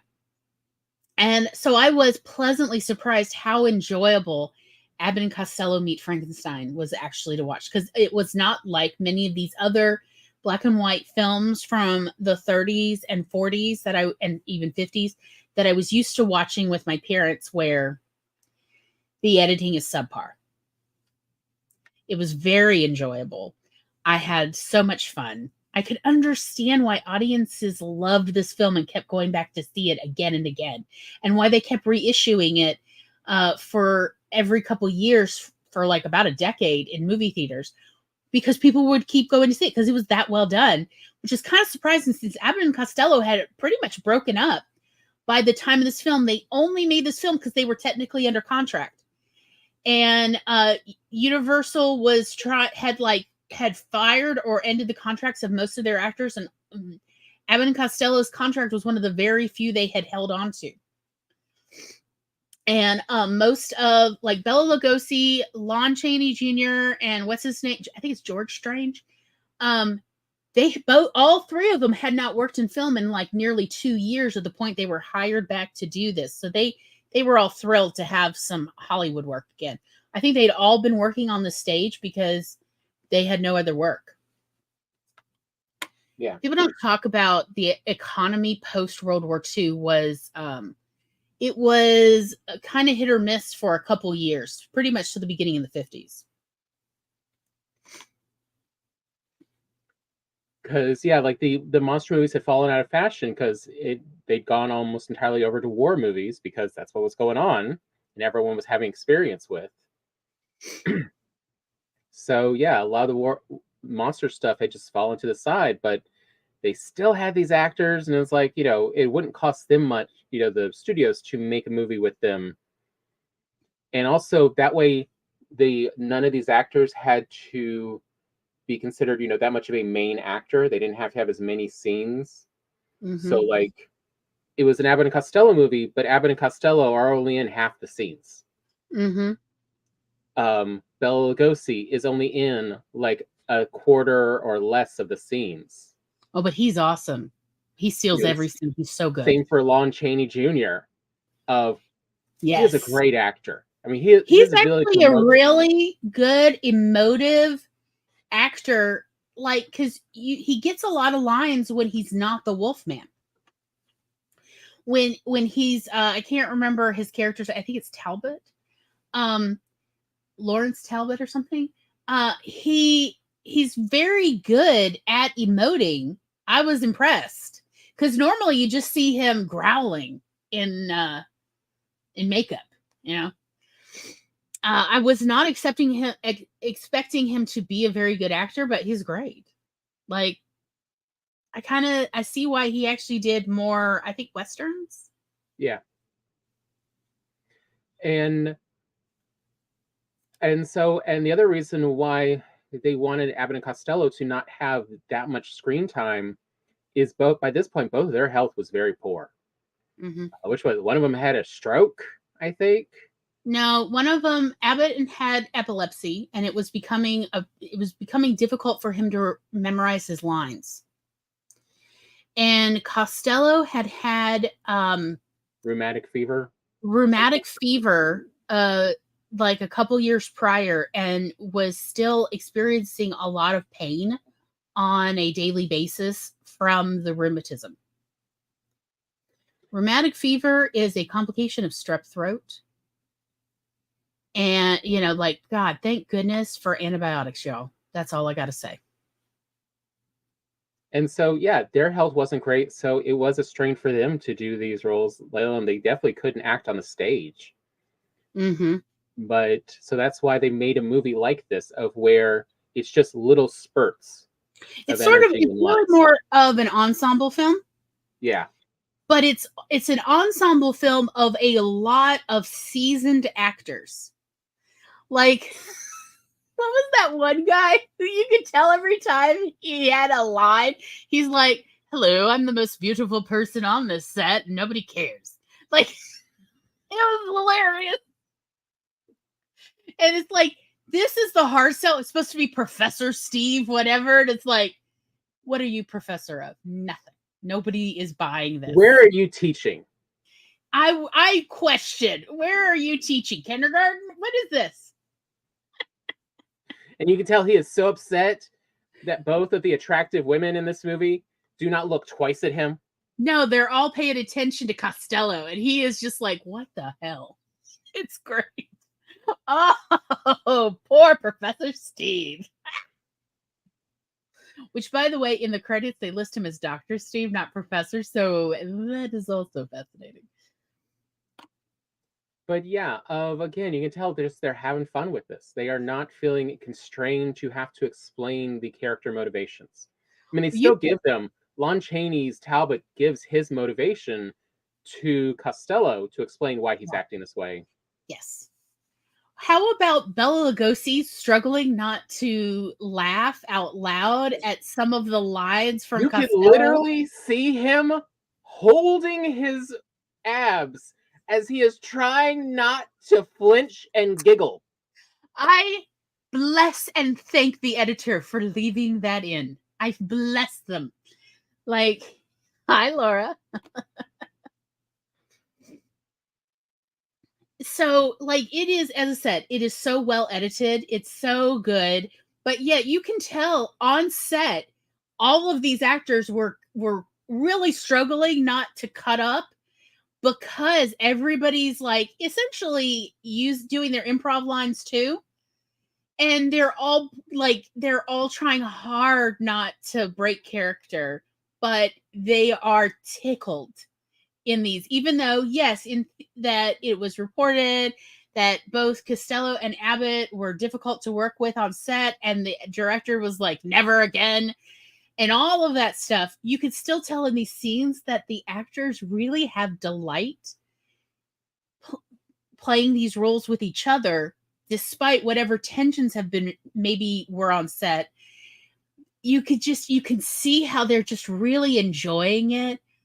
How, if anything, they're loving hamming it up, and they're getting to just really play with their own characters. And these are established characters for them.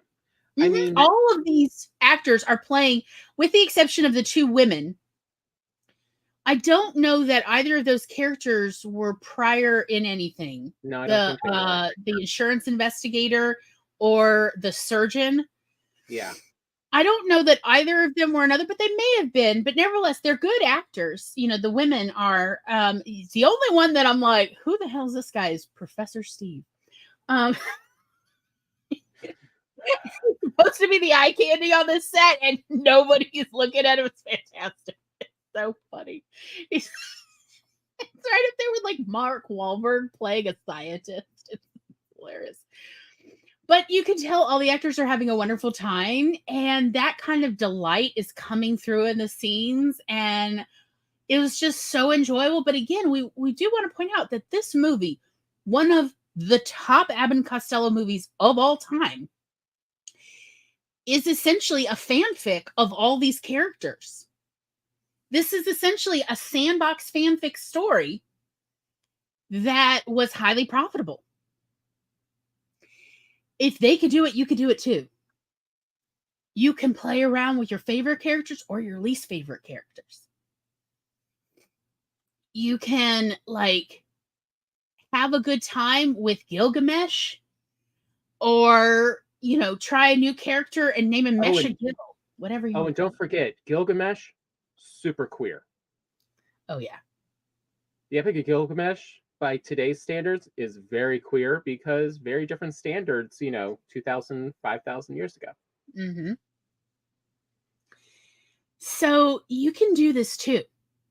You can absolutely play around with characters you're familiar with, or even characters that maybe you're only somewhat familiar with, but you always thought maybe there was a better way to tell their story or to tell a different story with them. Either prior to when the character shows up in a famous story or after. As said, the whole point of Hotel Transylvania was what happened to Dracula after all of that Victorian nonsense. Well, presumably he settled down. He had a daughter. He lost a wife. And then he was like, I don't want to lose my daughter, so I'm going to create a community for her so that she'll be safe and that she'll be happy and she will never be alone. And, and then there's this one human that wanders in with his beloved backpack. And she falls in love with the one human. And hijinks ensue. Yes, this absolutely sells. It's why not? So, shall we take another breaky break, or shall we wrap up? What you want to do?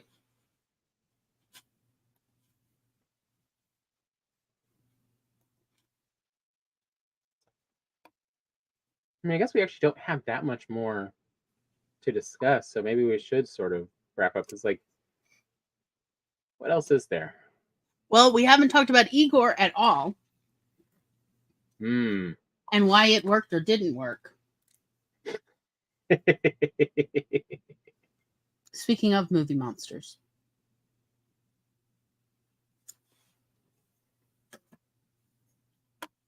I mean, Igor is truly a reframing a known story with different elements and truly making a new entire creation out of it.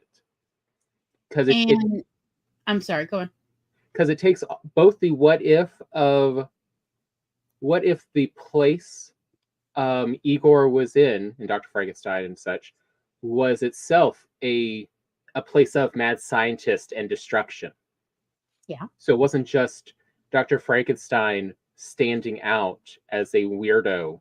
Yes.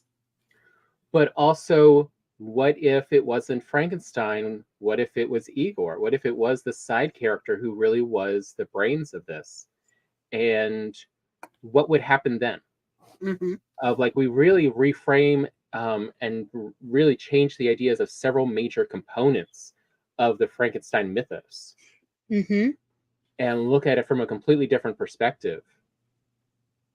And while yes, it is so cheesy.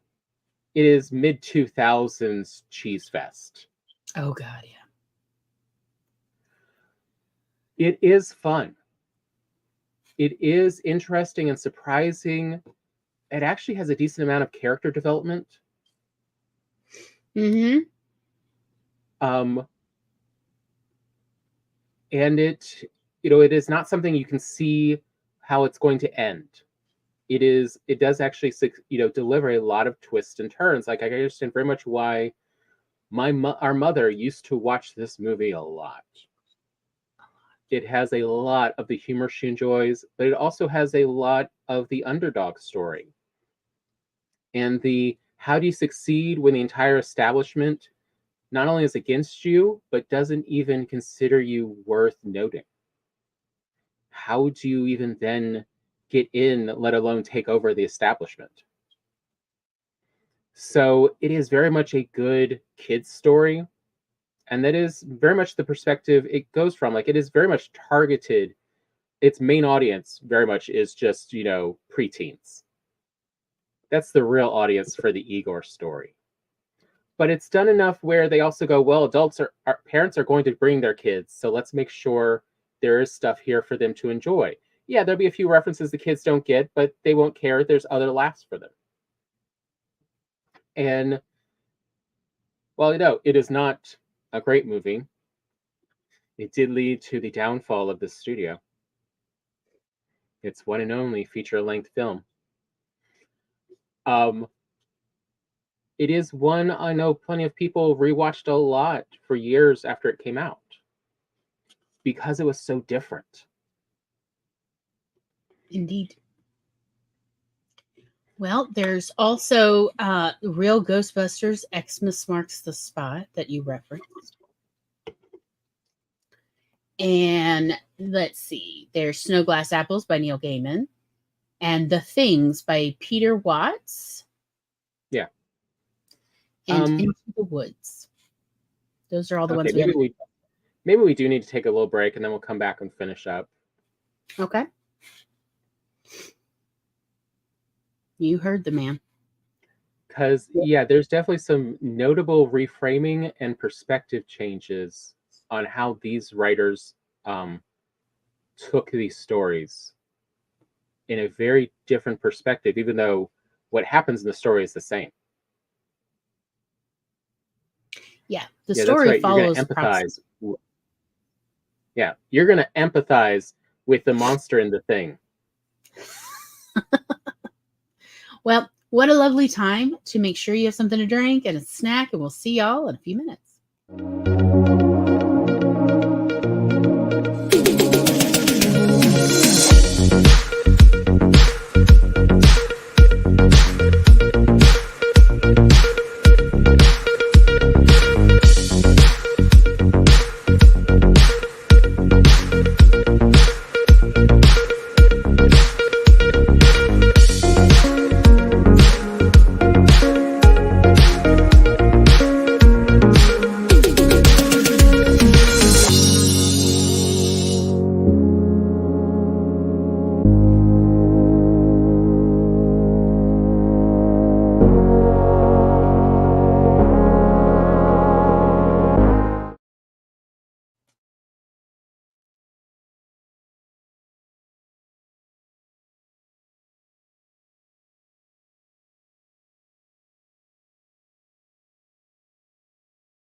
Me, me, me, me, me, me, bibbidi, bibbidi, bee.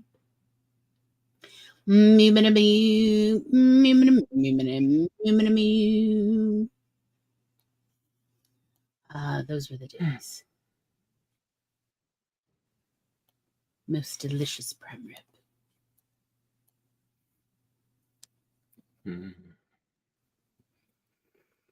Well, how did your sprint go? All right. We're working on the smoker. Yeah, move the chicken inside to finish sous videing now that it's been, fully smoked. Mm-hmm. And yeah,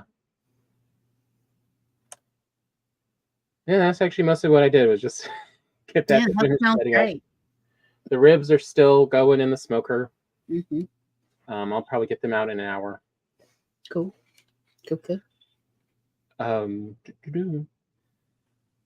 Yes, on to a few of the books that have not seen, and stories that have not actually become movies or on TV, but are still great audiobooks. Snow Glass Apples. Mm-hmm. Boy, is that a haunting story. Highly recommend. It is voiced by Sigourney Weaver. Or I think there's two versions, and I recommend the one Sigourney Weaver did. Yeah. Like, nothing against the other version, and I think they may have done like a play version with multiple actors. And but Sigourney Weaver is just so talented.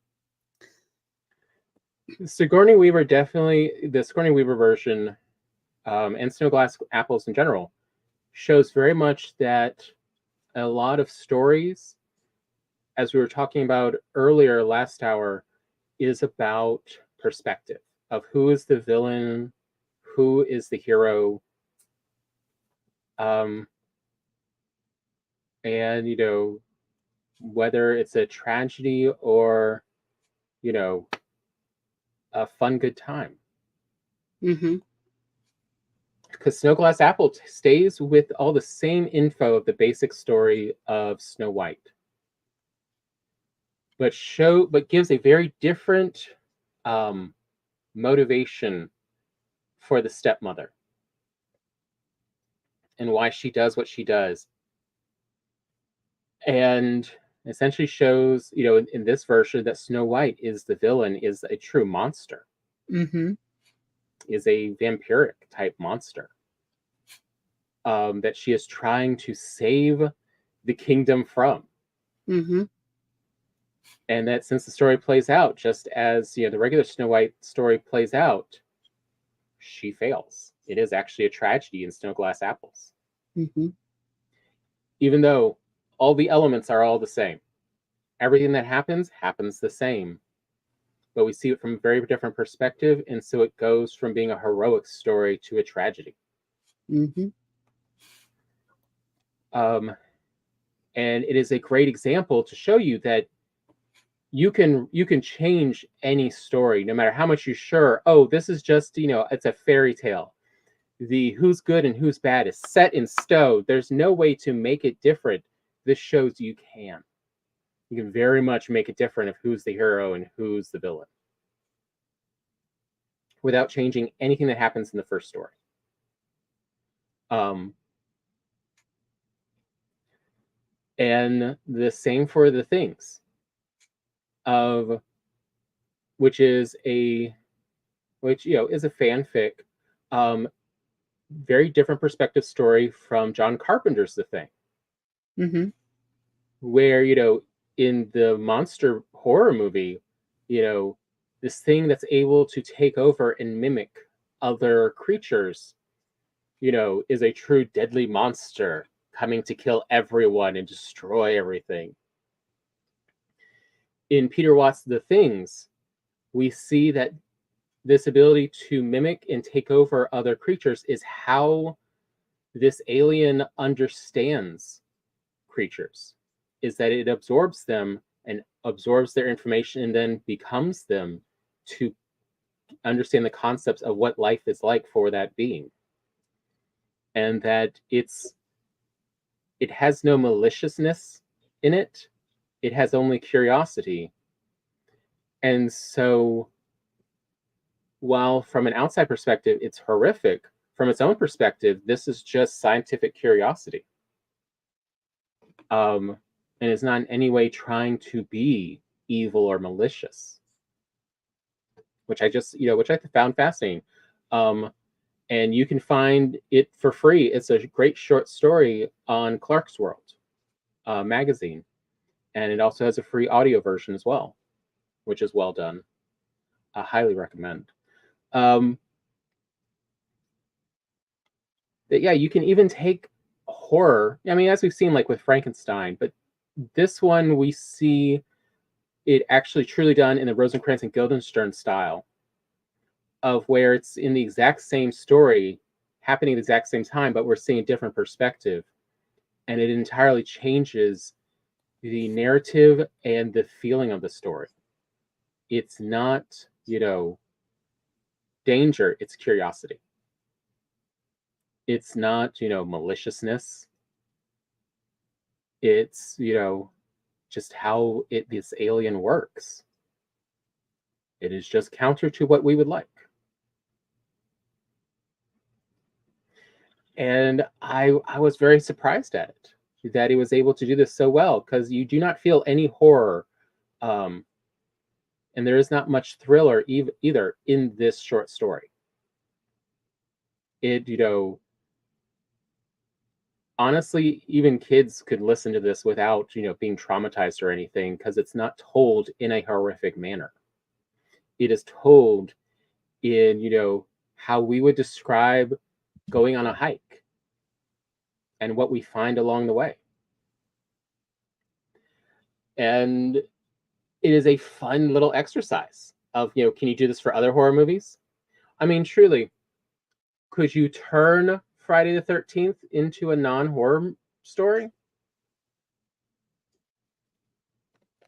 A la Tucker and Dale.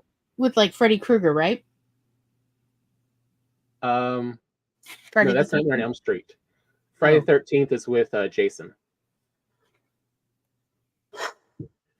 Which, I mean, to some could say has actually been done in the movie Tucker and Dale versus Evil, with Alan Tudyk and I can't remember the other actor, of where these college kids just accidentally because they're so sure Tucker and Dale are, hillbilly murderers, cannibals, keep accidentally getting themselves killed. And so it is actually a very fun horror comedy. I mean, it still is horror. They keep dying. But it shows that you can make it comedic, and that the villains from the college kid's perspective is not in any way villainous.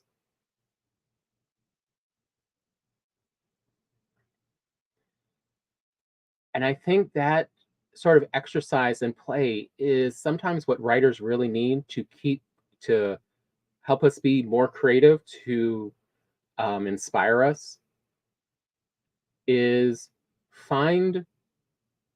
Yes, how do you rewrite Halloween as a cottagecore film or story?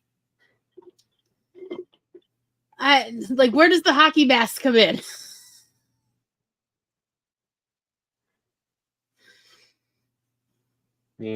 I mean, like, you can make an argument that Hocus Pocus is a cottagecore film. Yeah. I was young when I first saw Hocus Pocus, and I was in true denial that this was supposed to be a horrific story. I just thought it was hilarious. The boy and the girl die. Like, Binks and his sister, mm-hmm. They live no more. I just figured, they died of natural causes, and just the whole,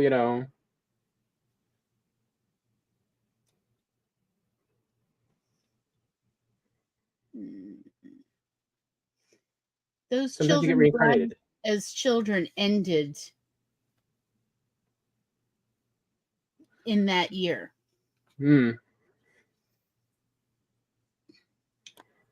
What can I say? I had a strong denial in my childhood.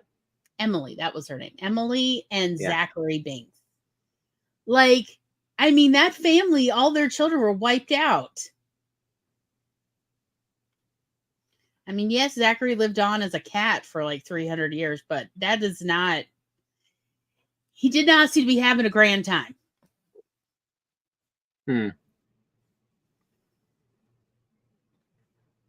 But yeah, of just you can change the perspective of something, change the genre of that story while keeping the elements the same. Mm-hmm. Because I mean, a lot of what makes something scary is the way you write it. Is the anticipation for bad things to happen. What if you never have that anticipation? What if you see this as being silly and there's accidents? All of a sudden you have changed it. And I think that's part of where we get the comedy horror genre from. Is going, right. Wait, if I got another one. I got another one for you.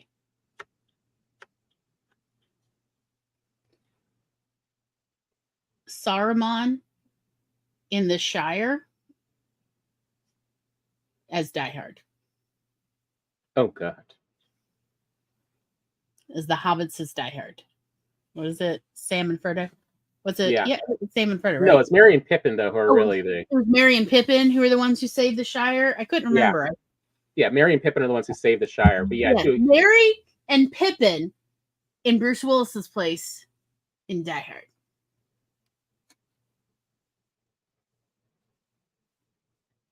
I would read that. But yeah, like just mashing up two well-known stories and writing your own fiction. Seem to have no crossover. Like the Shire, Saruman taking over the Shire and enslaving all the little hobbitses. But Die Hard. And that does sort of happen in. I know. But it would be better, you're right, as a Die Hard style. Yes. Genre style. Yeah, as like a fun action adventure rather than just a depressing tragedy.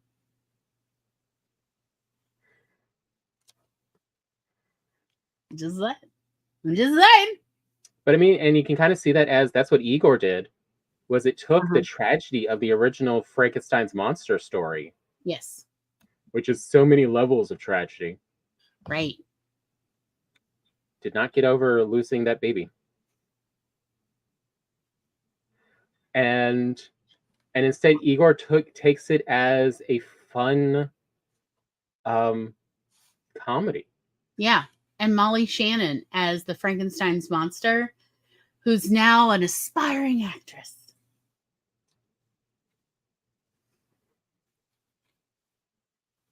But yeah, like that's the other fun people forget about with fanfic and why people feel inspired with fanfic is you see how somebody took a story and gave it the tropes and trappings of a very particular genre and style.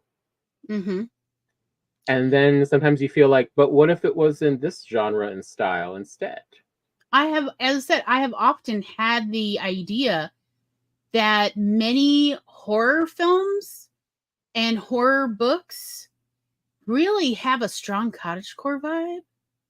And I feel kind of conflicted about, but give me more like dark and spooky night, but not the monster though. Okay. Not the axe murderers. Just like hot chocolate and candles. Yeah. Give me that. But it is about perspective, isn't it? Because like it's wherever you end your story determines often the tone of the whole story. And who you see it through and what their experiences are. What are their expectations? Like, what was that movie?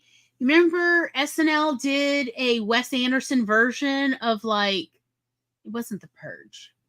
But it was like these people wearing like burlap sacks on their heads and doing a home invasion. The Strangers. Right? But SNL did, but Wes Anderson doing this. You remember that? Yeah. That's it. But like think about that, the strangers, right? Because I know we at least watched the trailers for this. Think about that, but like from the perspective of like one of the cottages a mile away or 2 miles away. They never heard anything. It was just this lovely spooky night, you know, with a full moon. Like, it's really about perspective, isn't it? Mm-hmm. But yeah, like just you can have so much fun, and that's really what we wanted to get at with these pastiche pieces, is showing how other people have had fun. You can have fun with them too. Yeah, like strawberry shortcake and the what was it? The purple pie man as a horror. Well, I mean, yeah, go look up strawberry shortcake, robot chicken. Yes, I and have you seen. will see a lot of these very different perspective takes. I mean, that's really, if you look at it, what Robot Chicken's success has been on is changing the genre of well-known tropes and scenes. Yeah. And going, what if? I mean, how about He-Man as romance? With as Man at like Arms? as Hallmark Channel romance? How about as Hallmark Channel Christmas romance? Is that where He-Man is helped by I can't remember the name of the Battle Cat. I can't remember what the regular character's name is helped to find love.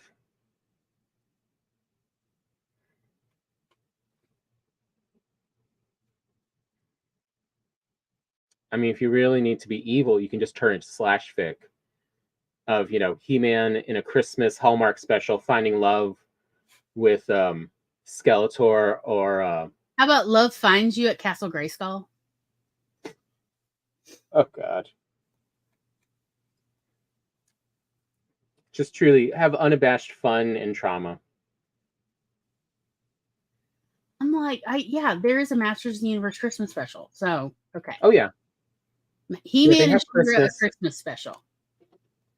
Because it's like, I remember it was snowing. It was snowing. I remember this going, oh, I didn't know it snowed there. I thought it was more, you know, warmer. Yeah. Etheria. It was snowing in Etheria. But set it as a Hallmark Christmas movie where Skeletor finds love. Fun times. All of these are so much fun. Mm-hmm. And there are so many movies out there that are really just fanfics of other stories that they have just changed just enough so they are not, you know, obligated to pay for the IP. Yes. And there's actually a lot of movies out there that you're like, how did this movie get made? This movie's really messed up. If you look up the history, it was originally supposed to be a major IP properties movie. Right. That it fell through, so they made something else. Hence the monstrosity known as Wild Wild West with Will Smith. Spiders are a hallmark of one screenwriter. And he just rewrote the Superman story he was writing. Putting giant spiders in everything they hire him for. But yeah, it's like, it's weird to think of Wild Wild West being a Superman story, but it actually was originally, and it's just been rewritten. Yep. But yeah, like, take something that you are very familiar with, that you like, or at least you really know well, and then change the genre and try to rewrite it. Even if you're just sketching it out, you're not like doing a full rewrite of the story. And because that is often a way to sort of jumpstart your creative juices flowing, as well as it's really fun, especially if you can tell it to someone else. Hence the whole, but like Die Hard, but with hobbitses. Come on, let me go over this scene by scene with you. With Saruman, you know, in the Alan Rickman character, okay? Good time. Good time. And Merry and Pippin with their little chaoticness. That is perfect Bruce Willis right there. And I mean, you can really, and probably the easiest way to do this is actually to take a genre you know well, that is, your preferred genre, and then bring an outside story into it. Mm-hmm. Whether you want to do Romeo and Juliet in Die Hard, or Romeo and Juliet in space. Why not?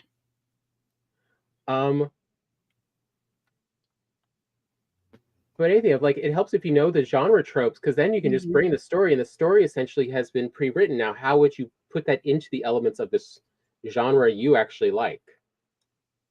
Like, how about Samson and Delilah, but in contemporary setting?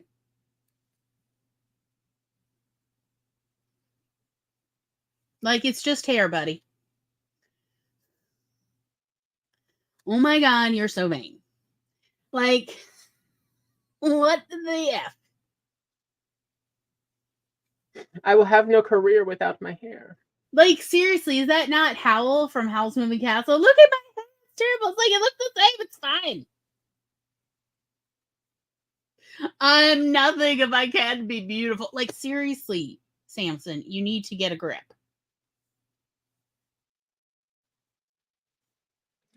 But I mean, we have seen how doing this makes for fairly popular movies. I mean, we debated whether to bring in, but it's not from a side character's perspective. Or we would definitely have had this episode talk about 10 Things I Hate About You. Because that is just taking a Shakespeare story and bringing it into modern times. Mm-hmm. Well, next week we will sort of be talking about that kind of thing with the Jane Austen remix. Yes. Oh, those are fun. Or retellings is what I guess it's really called. Yeah, it's retelling. And it does show, though, how good the story is if you can put it into a different setting and genre, and it's still a story people enjoy. Mm-hmm. It shows you how good the original elements are.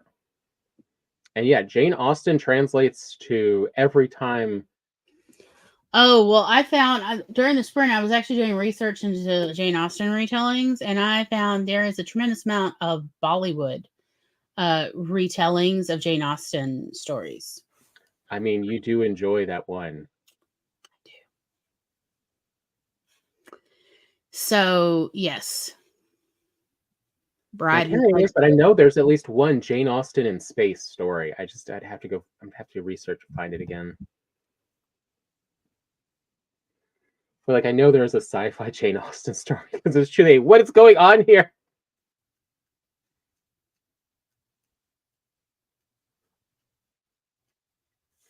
But so I guess we will sort of continue this talking specifically about Jane Austen next week. What? You totally got cut off. I have no idea what you said.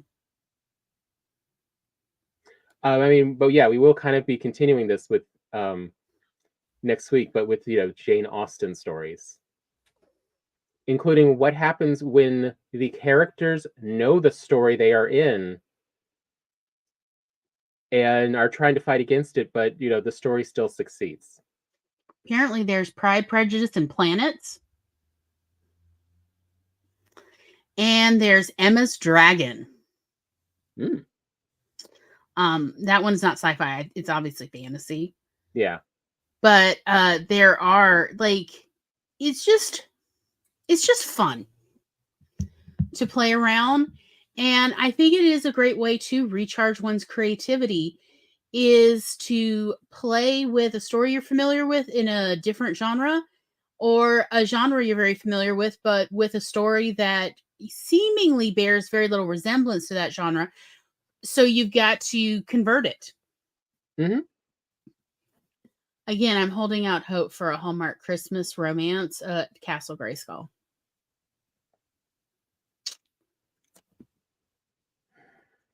Just saying. Everybody needs love, buddy.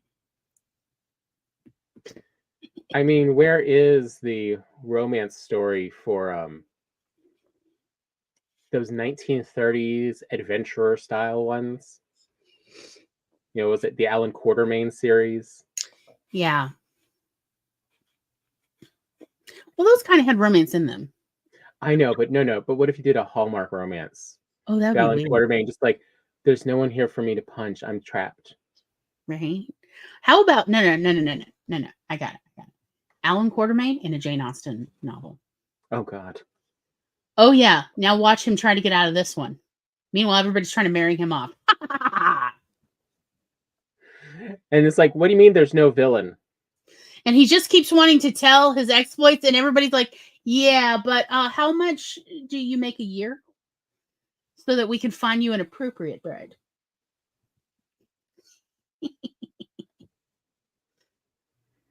It's all a fever dream. But yeah, just mixing and matching make for fun stories and help recharge. Mm-hmm. It's true. Because I mean, I know we all sometimes feel burned out, and it's hard to come up with original concepts.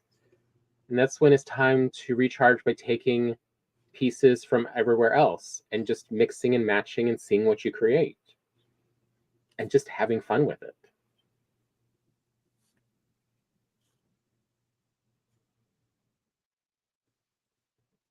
I think that's all we were going to say for this week.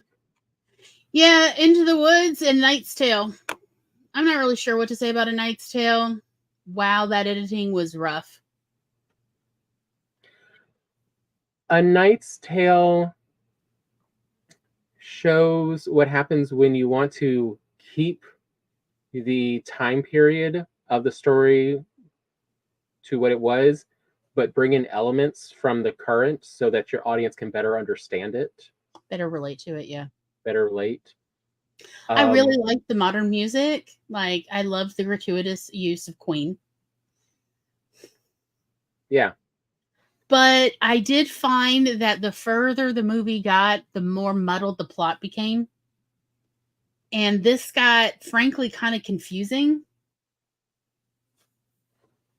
And this is the problem of not doing enough re-editing and reimagining from a classic story, because it was, A Knight's Tale is a very, very old story. It is written for an audience with a very different perspective on things and very different tropes. Mm-hmm. And so it does actually need a lot more modern translation to make it relevant to current audiences. And that was the problem, is they actually, if anything, kept a little too true to the original. Mm-hmm. Yeah, I felt like the story itself needed a bit more updating. Since it was aimed at older high school and young college students originally. Yeah. So, final thoughts. Do we have any further final thoughts? I think mine is simply to take, again, I'm going to bring it up again. You take a genre you're very, very familiar with and insert a story that seemingly doesn't really fit well, and then start converting it to play around, sketch out how that story would go with essentially a different genre and setting. Or vice versa, you take a story you're very familiar with or characters you're very familiar with and put them in somewhere totally different. Vampires in space. As I remember, what was it? Dracula 2000 put Dracula in as Judas, and that was actually kind of a fun twist. Mm-hmm. That was a really cool idea. I wish they had explored that further, quite honestly.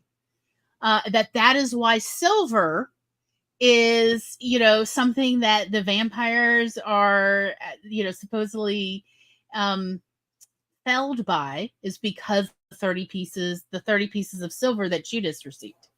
That this is part of the curse. It was fantastic. So give that a try and see what you think.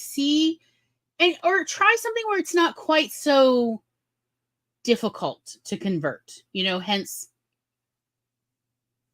Saruman and Die Hard. I'm sorry, terrible.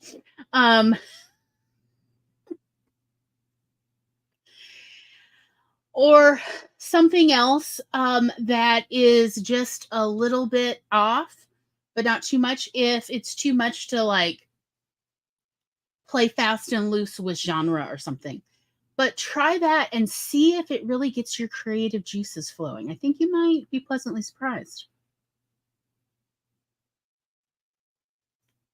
You know, what if Hamlet, instead of being a tragedy, was in fact a Hallmark romance? Definitely you would play around with the ending a lot because people don't die in the romances. So you would need to play fast and loose with the plot, but you can have all the same characters. You know, Hallmark romance. That would actually be kind of fun.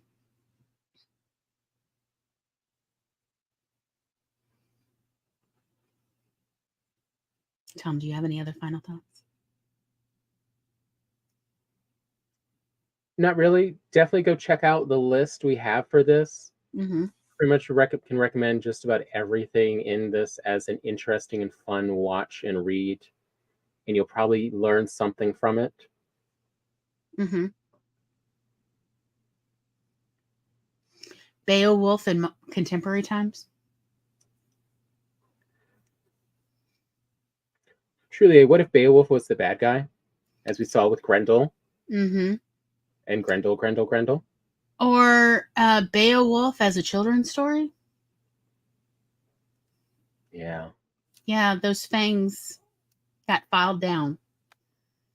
But still can be fun. What if you put Beowulf in Kablooey? Oh, there. Anyway, so there's our final thoughts. All right, what to expect next week? We're going to go over Jane Austen novel retellings.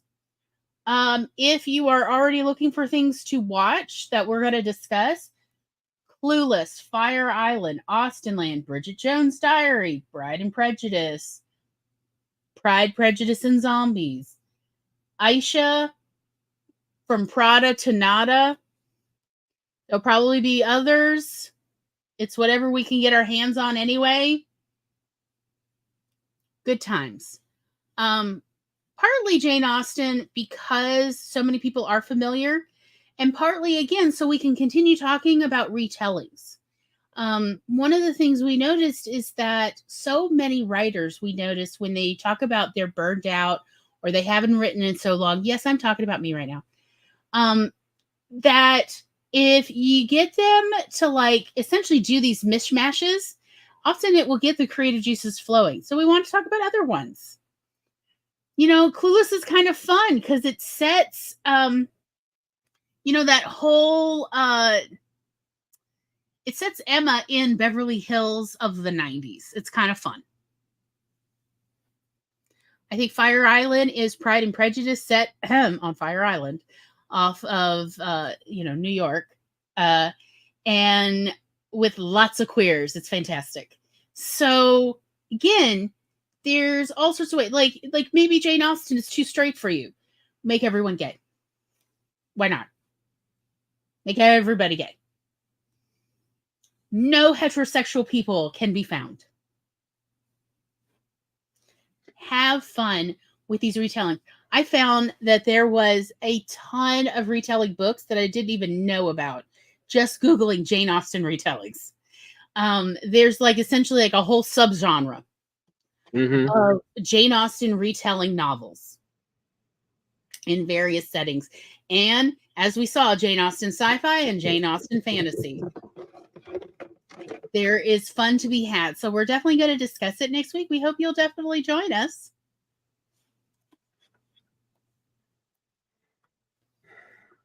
Good night, everybody.